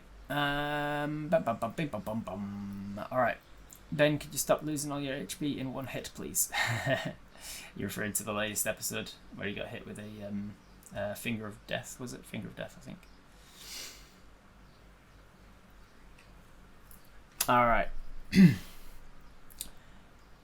Okay, so let's go.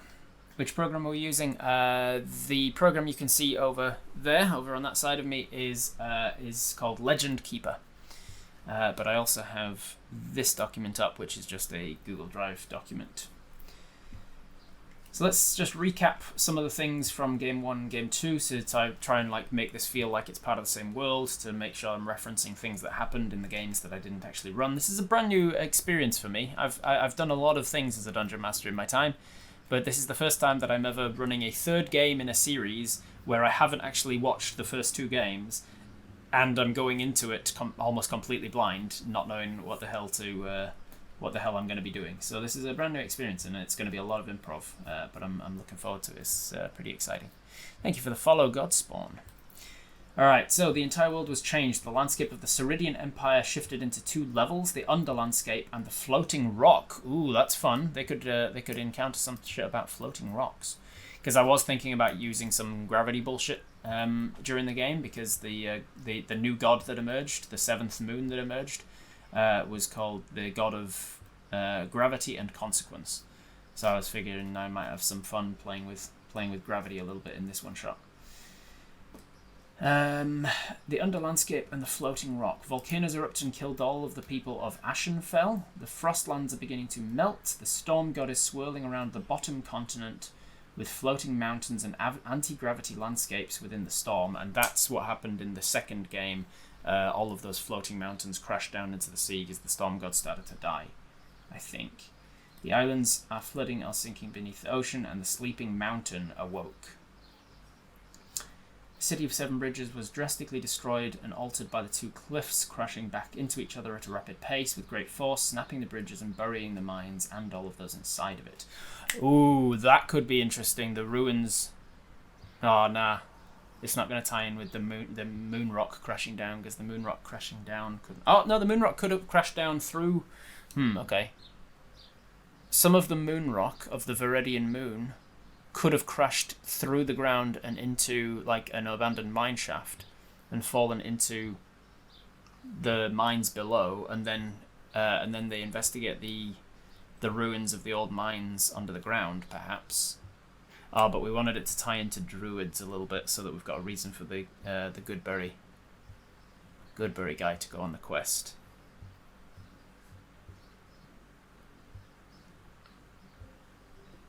I mean, it is the moon of the Evergrowth, which is the druid, the land nature moon sort of guy.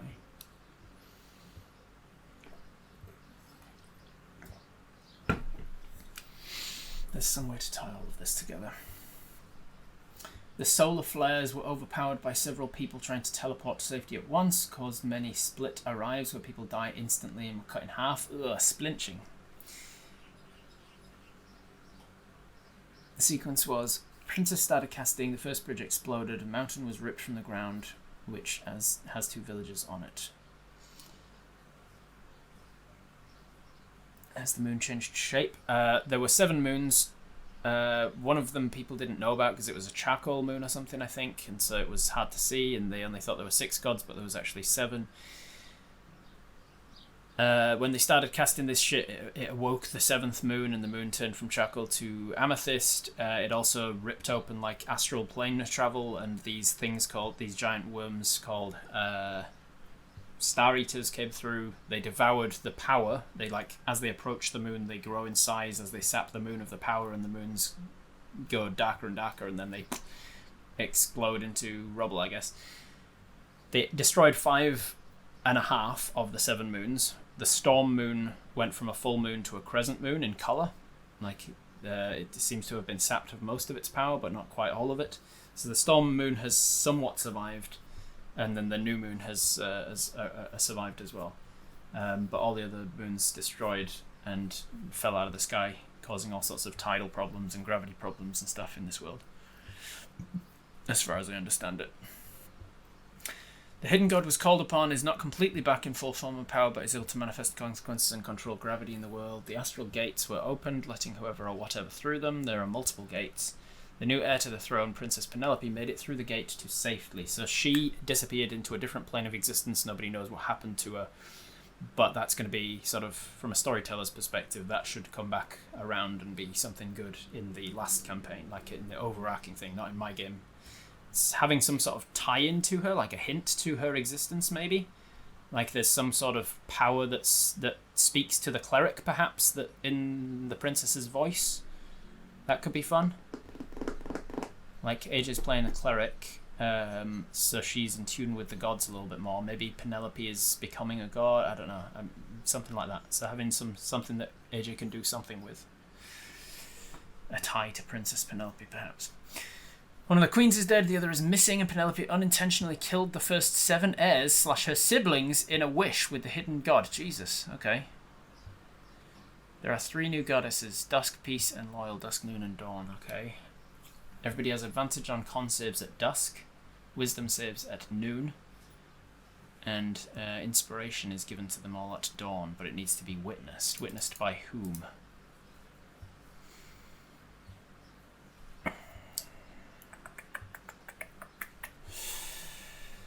Those ruins could be hiding in ancient druid grove long since buried. Perhaps there lies hope for a special goodberry seed that is thought to be the solution to whatever problem the druids are currently facing, or something like that. Yeah, that could be good, something like that, Ridal.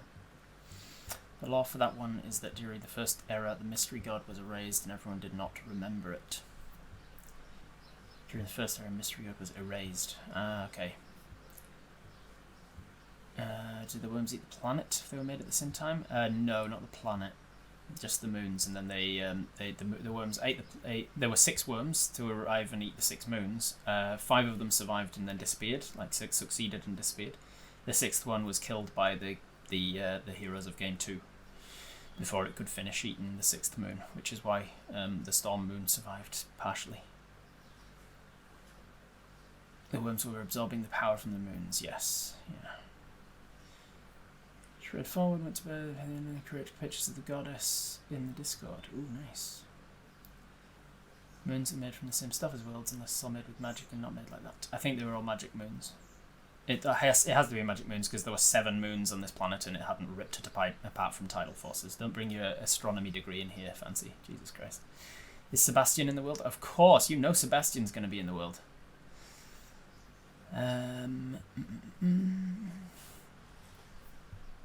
What's up, D&D with me? How's it going?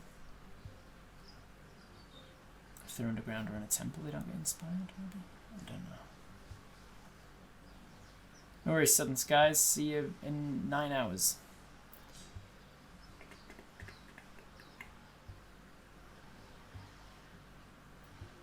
Okay.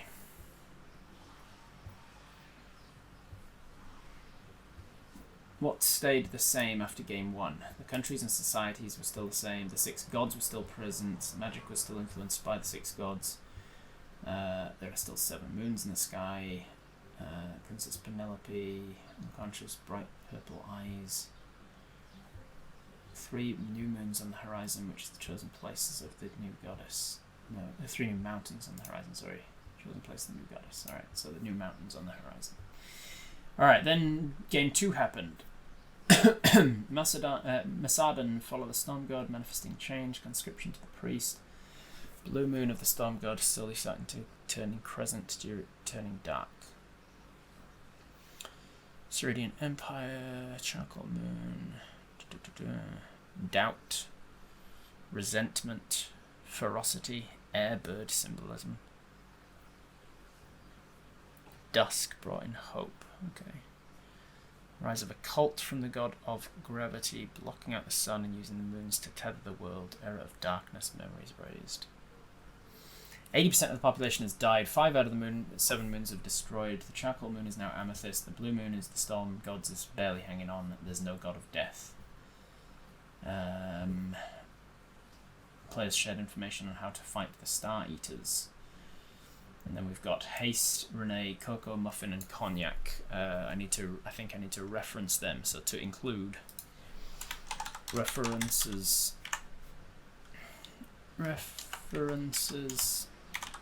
to the heroes of the Star Eater defeat.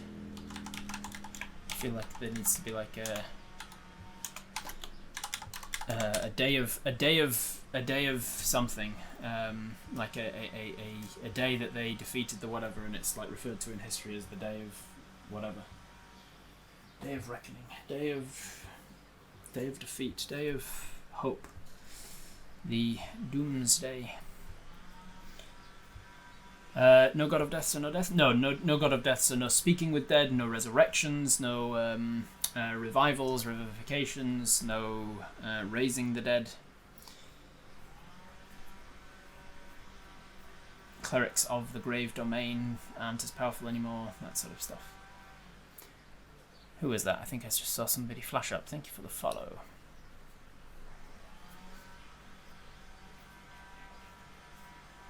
Unsure of what happened to the gods, as in it was just a portal to them and they are still there and it just severed their connection, or if there is a way to get their magic and blessings back. Yes, yeah. We don't know if the gods are dead or what have you. Nikki, thank you for the follow.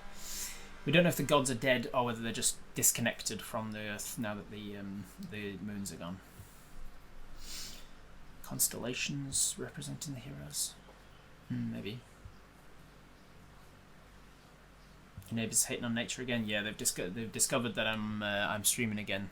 They found me on a different person's channel and they were like, "That cheeky bastard, he's getting around it, quick!" And they got on their little neighbour WhatsApp group and said, "Quick, get your weed whackers out! Quick, somebody!" And somebody was like, "Oh damn, I'm not home. I didn't realise he was streaming today. Cheeky bastard! It wasn't on his schedule." Somebody was like, "Yeah, I just saw him on his Instagram though. I can rush home. Don't worry. I'm at the birth of my child, but this is more important." And they ran home and got their lawnmowers out.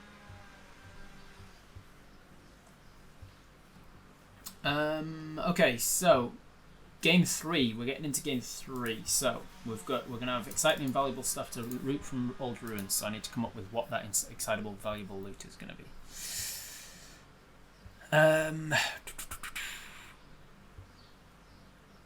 We're definitely going to have some at-risk NPCs to help and heal. So what I'm thinking is we go quest given, then we go journey to City of Seven Bridges,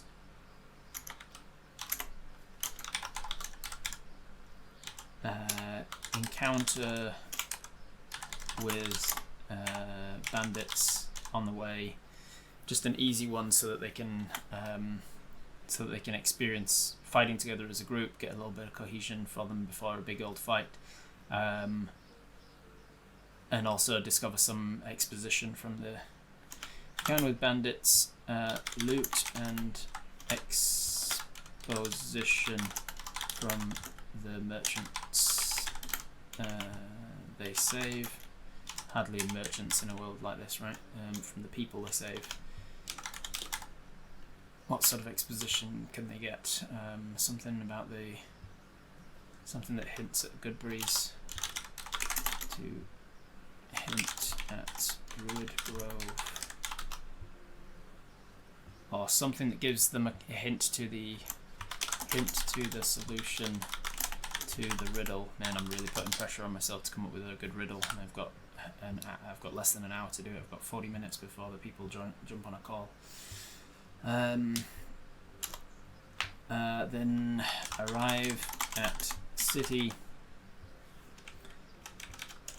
and then encounter, displace a sphinx.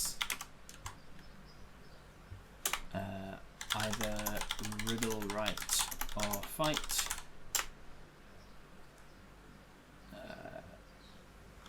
Find ruins.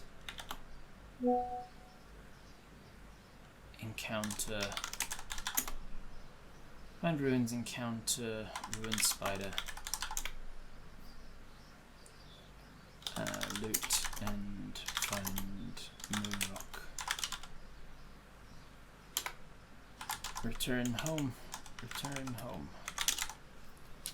So that's kind of the order of the things, I think. Something like this. Maybe the Sphinx riddles are a callback to the heroes. That could be good. And then it will give... Ooh, okay. Okay, here's the thing about riddles in D&D, isn't it, right? It's like you gotta kind of find that balance between something that the players can work out, something that the characters would know. Characters would know about the heroes. Would the riddle be sufficient to just be like, I'm just going to roll a history check, see if I know anything. Alright. I'm going to call on you guys to help me come up with some sort of things about these riddles, because the Sphinx could give just the one riddle, could give three. We need something here. I need to go to be right back to go pop to the loo and whatnot. So I'm gonna go bio break, and you are gonna help me with things in the chat about helping me with riddles and whatnot. All right. See you very soon.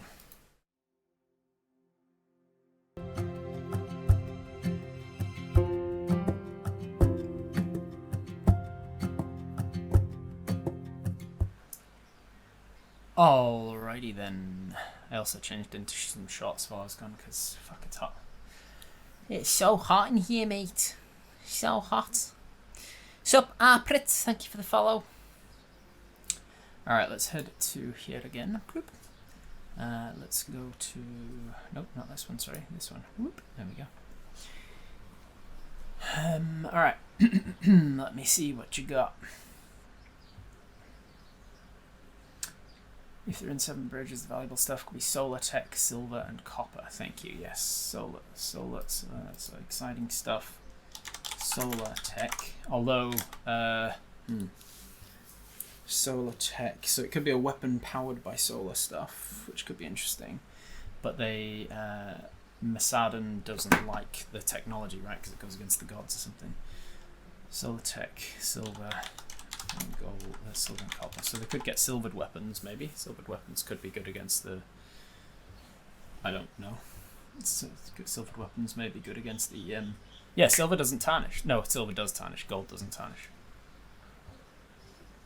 I'm just thinking the ruin spider. Maybe if they get silver weapons, like by looting the city before they get to the ruins, they've got weapons that they've got silver weapons that they can use against the ruin spider, maybe. Something.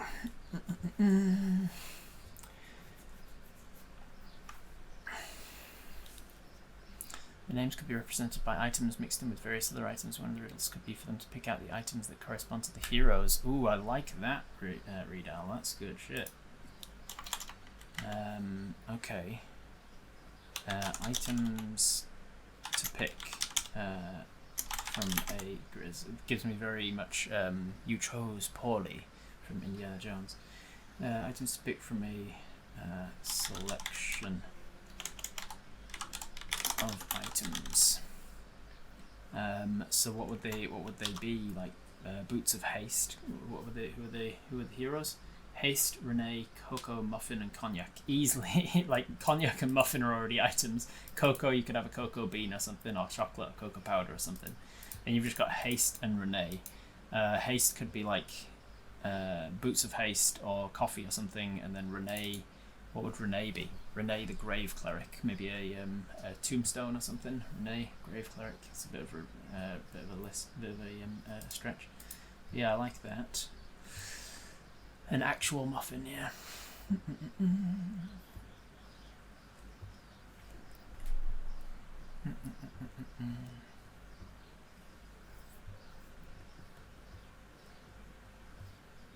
Something to represent the fireball that used to end his turn life, yeah, maybe. Scroll of fireball, a bit too on the nose. Yeah. Cocoa, cognac, haste, Renee, muffin. Some good things that could represent them right in their names, yeah. Except for Renee.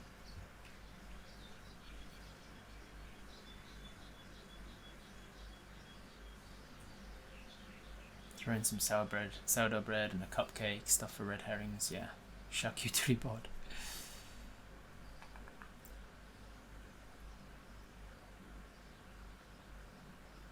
They would be known, I'm guessing. Oh yeah, they'd definitely be known. That's kind of what I'm leaning into.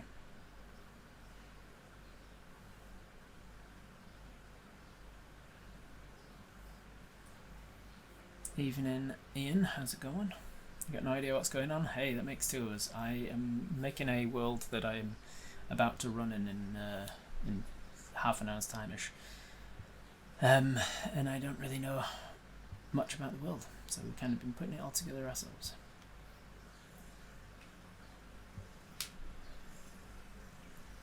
Renee means to be born again. Renee could be a corpse that the necromancer has to speak to. To be born again. Is that what Renee means? To be born again. Renee. Renee Zellweger. Meaning of Renee. Born again, the feminine name of the French origin that means born again, making it an excellent option for the little one who is full of life. Derived from the Latin name Renatus, associated with the tradition of being reborn through baptism. So reborn, she was a cleric as well, so the reborn, the born again kind of works. Spiritual and religious heritage. Okay, so Renee is the grave cleric. Born again. An egg. To be born again.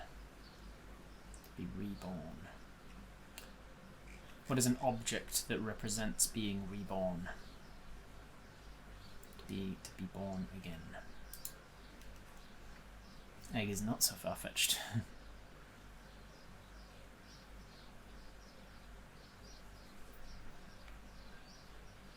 An ankh.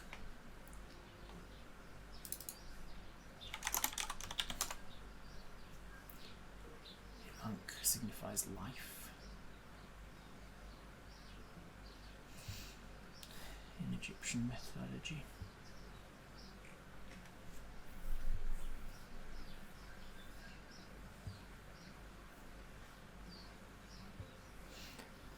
An Ouroboros. An Ouroboros is pretty good.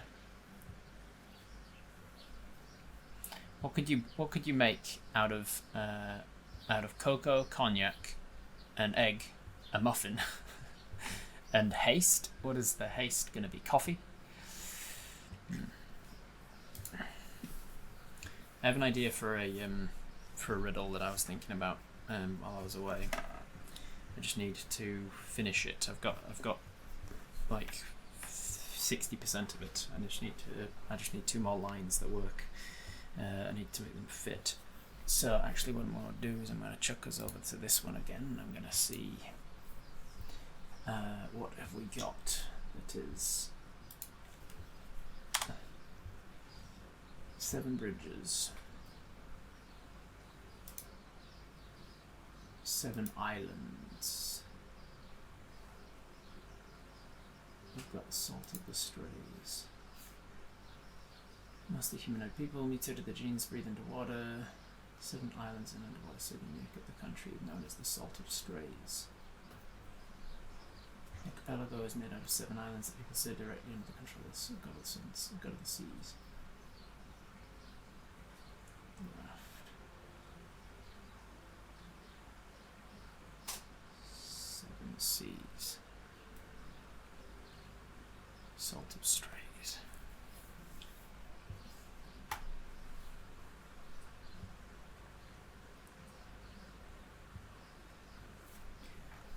So I need words to. I'm trying to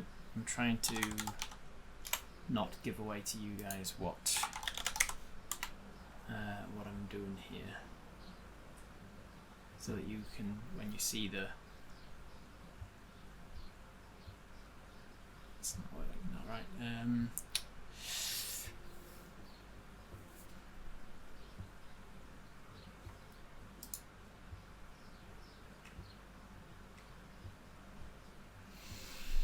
I need a word for broken, destroyed. Oh, that's good work.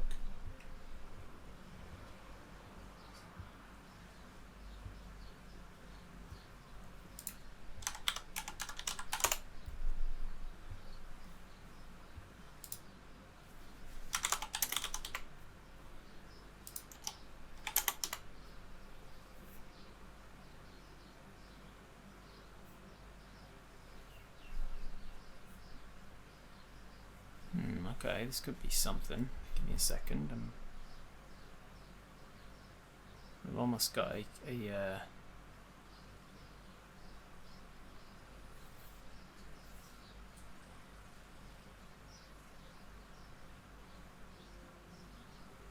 strays.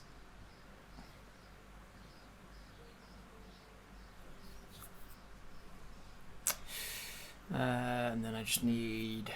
What else is it?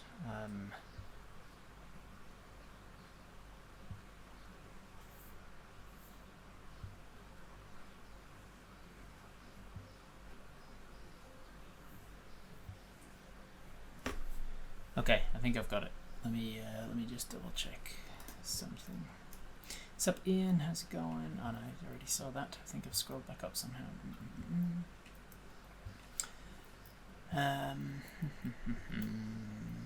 Cocoa and cognac was a promising start to the recipe, right?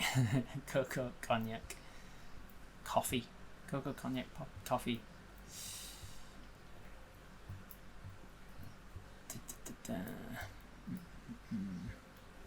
All right. I think I've got ideas of something here.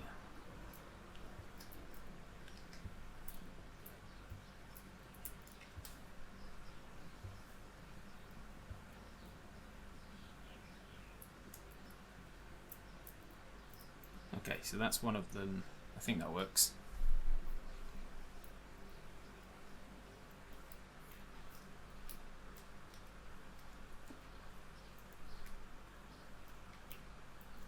Yeah, and then there's plenty there that I can give hints at with history checks and things.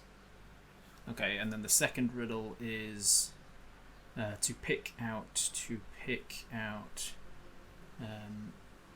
elements from a list. Why am I writing it twice? I've already written it here. Items to select from a list of items. Some cocoa, some cognac. I feel like boots of haste or something. Cocoa, cognac, muffin and an egg. You got yourself a boozy chocolate cake. Yeah, we just need the haste, right? Cocoa, cognac,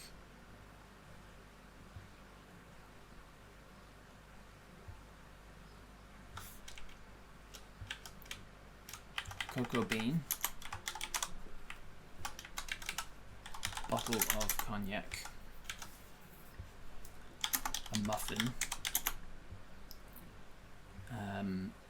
I think I'm gonna go away from the recipe thing because of time. We've got 4 hours to get through everything, including all of the encounters and stuff, and some making a cake. So unless the cake has some sort of significance when they eat it, they bake it and then they eat it, and then what does it do?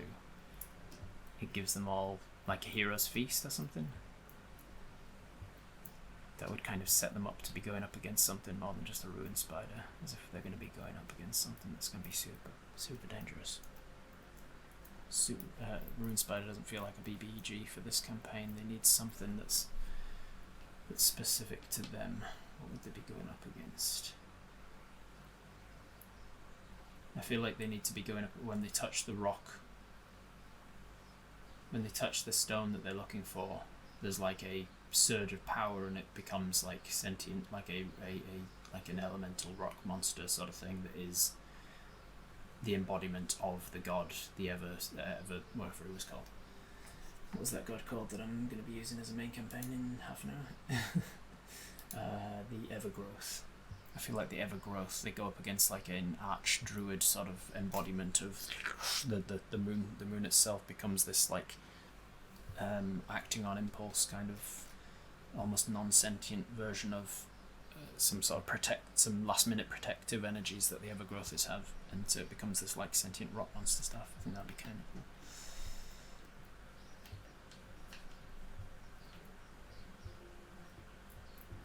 Haste as in beat them all together, to mix them all together with haste.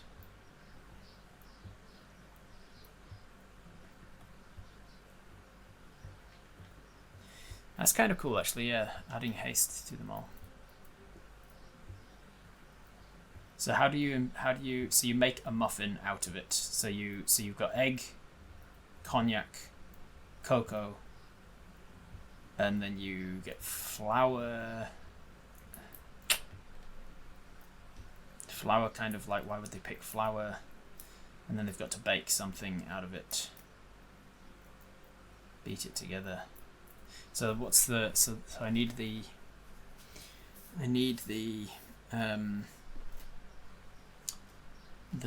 thing that, yeah, okay, so this is it, and then you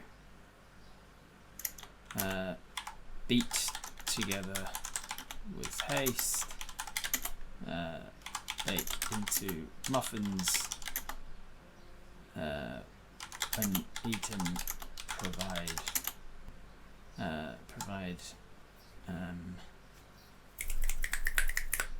hero's feast. And then encounter, so find the ruins and encounter the ruined spider, loot and find moon,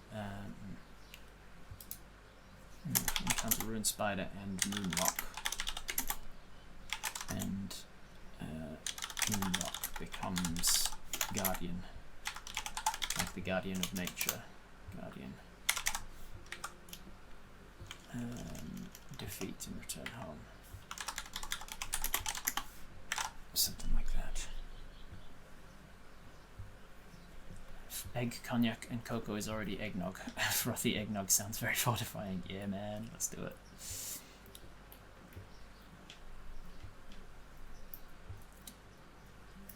Eggnog's a good nod to this time of year, yeah. Forge of Law, thank you for the raid with a party of 11. Thank you for the follow as well. I am Robert Hartley, GM, and I am an honorary member of Winter's Tales for the day. To help them celebrate their 48 hours of... to help them celebrate the 48 hours, which in turn is celebrating the 2 years of streaming. So I am currently world building something. I've got like 15 minutes before my party is going to jump on a call with me, and then I'm going to be running a game that I'm barely prepared for. So very excited. You're gonna see how well I improvise. So the riddles. So what riddles, and then they say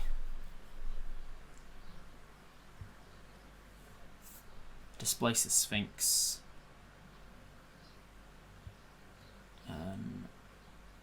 Provides... Displace Sphinx. Provides a kitchen and ingredients. And says, what does he say? How do we? So AJ, how you going? You should not be watching. You're gonna find spoilers for the session you're gonna be playing in. Anything I should know? You'll learn everything you need to know in the exposition for this game. No, everything is totally fine. Totally fine. Hope you slept well. Hope you are feeling well rested for the next 36 hours that you're going to be running of the stream yourself. So there's something. Oh, I'm not in the right document. Sorry, guys. Nobody told me. All right. We're making secrets, so you can stick around and then not metagame when it comes to it, AJ. But you can also just leave and go and wake up a little bit more. Have some breakfast, brush your teeth and stuff. I've got this. We're good. We're still going strong over here. What is the prompt that the Riddler gives to them?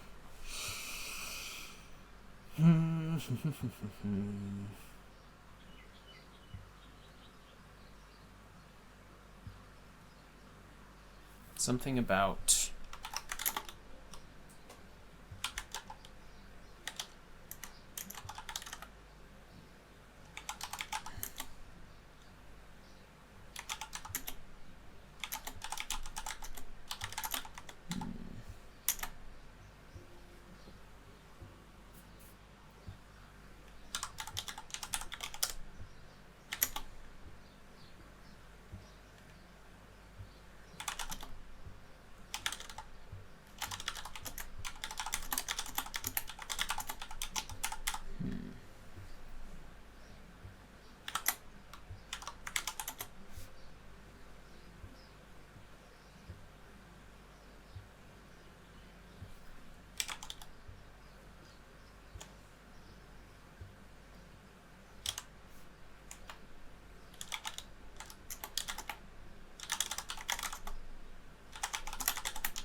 something like this. Like, all right. So I was trying to not say it aloud because I didn't want AJ to hear it in case she hadn't disappeared from the stream yet. But how about something like this?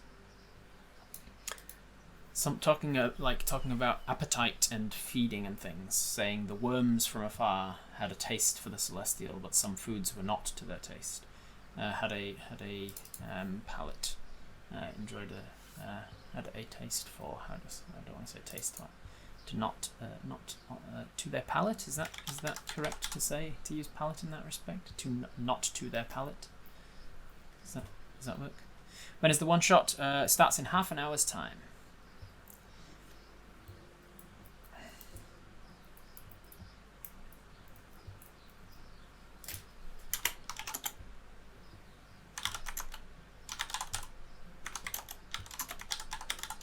Yeah, I like a dish worthy of heroes. Yeah. Is that the thank you, Anti-Mog. I always get palette and palette mixed up. I think the one that I wrote was the painter's palette, right?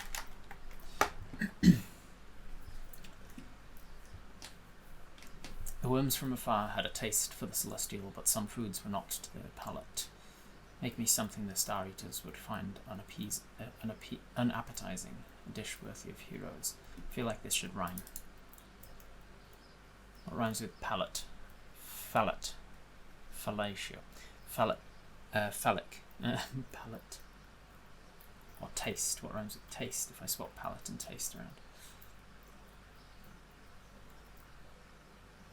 I mean, haste rhymes with taste, but I don't want to spell that out.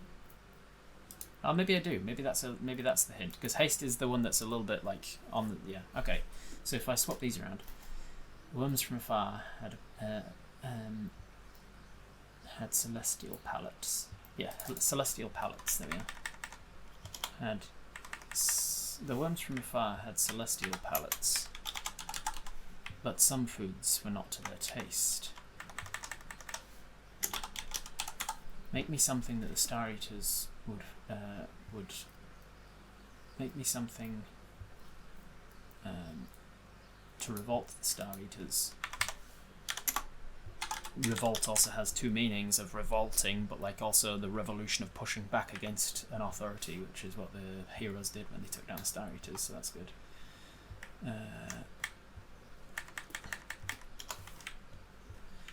Revolt Star Eaters. Worms from afar, fuck off. Had celestial palates, but some foods were not to their taste. Make me something to revolt the Star Eaters, worthy of heroes with haste.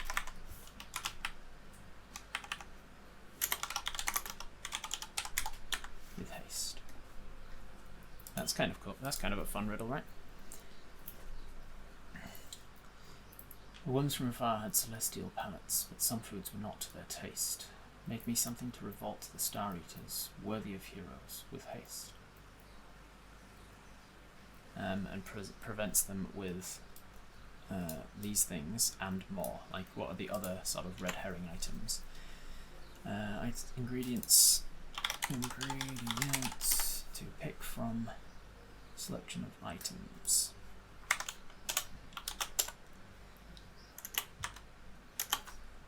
Cocoa beans, bottle of cognac, an egg,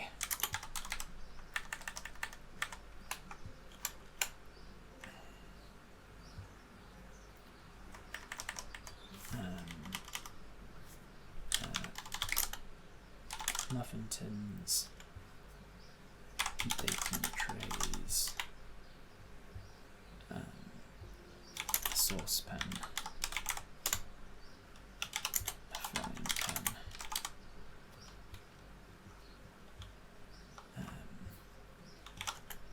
bag of flour, a cocoa bean,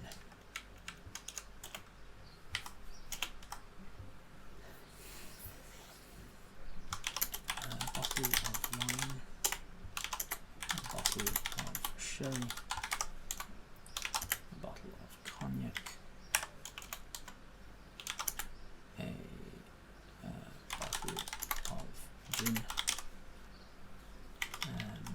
cocoa bean, a bunch of grapes,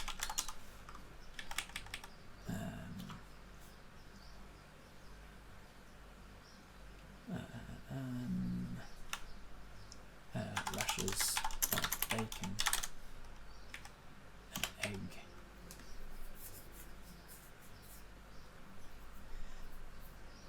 corn flour, yeah, bag of flour and corn flour,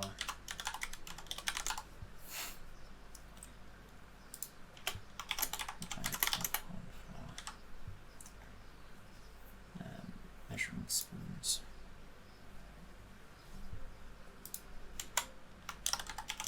measuring spoons, a whisk,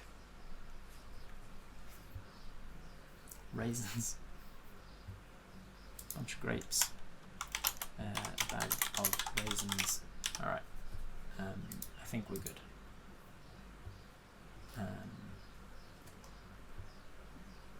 Potatoes.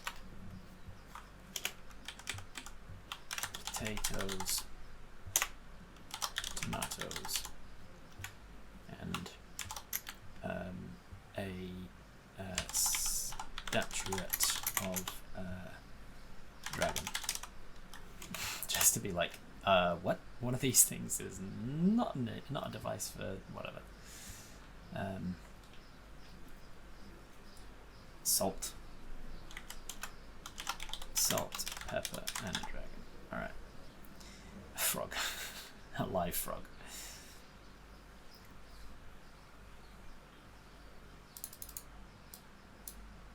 Okay, this is what I'm going to say.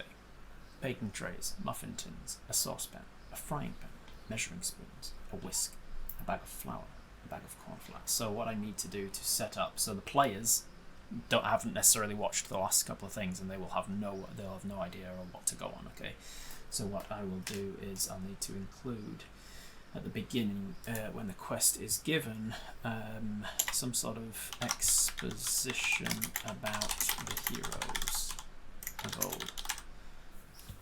I'm thinking in order to make them heroes of old, I think I need to make it like more time has passed since the destructions. So I think it's going to be like 10 years or so, because for the first several years it's going to be like tidal problems and people trying to just survive the landscape.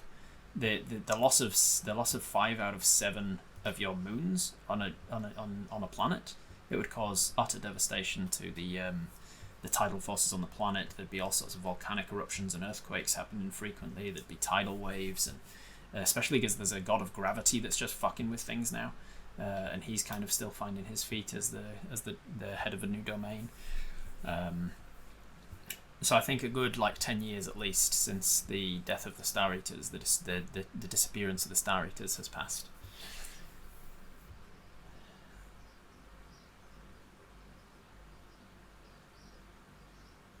Enough time for the heroes to have gone into legend a little bit, even if some of them are still alive. They're just like legends.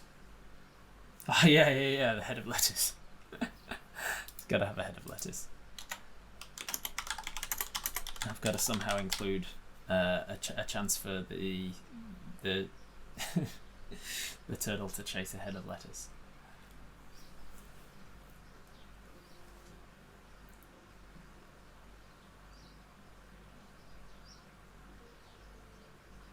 Heroes of Days Gone, yeah. Who's this? Dice Cream Sandwich, thank you for the follow. Welcome into the 48-hour special to commemorate 2 years of streaming for Winter's Tales.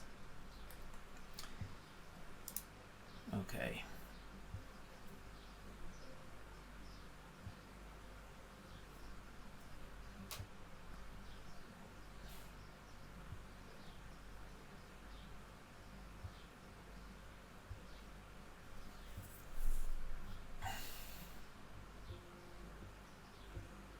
The whole thing is kind of danger to the environment. Lots of dead bodies, that's definitely going to happen because there's just lots of dead bodies around anyway.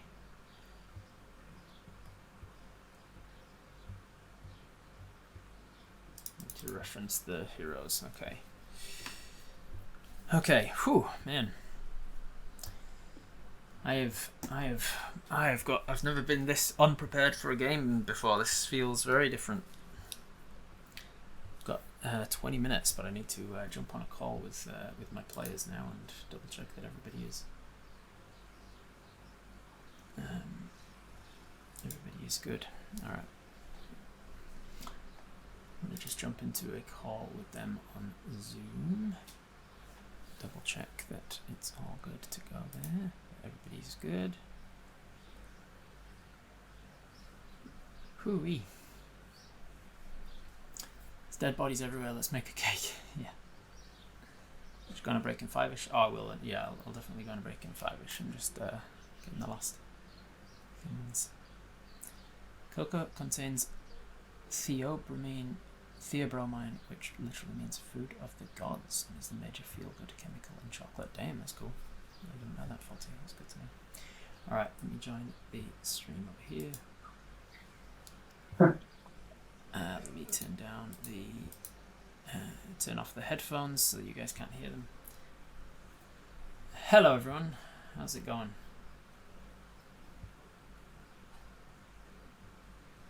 Wonderful, they are happening. Alright, they are happening. Some technical difficulties, that's good.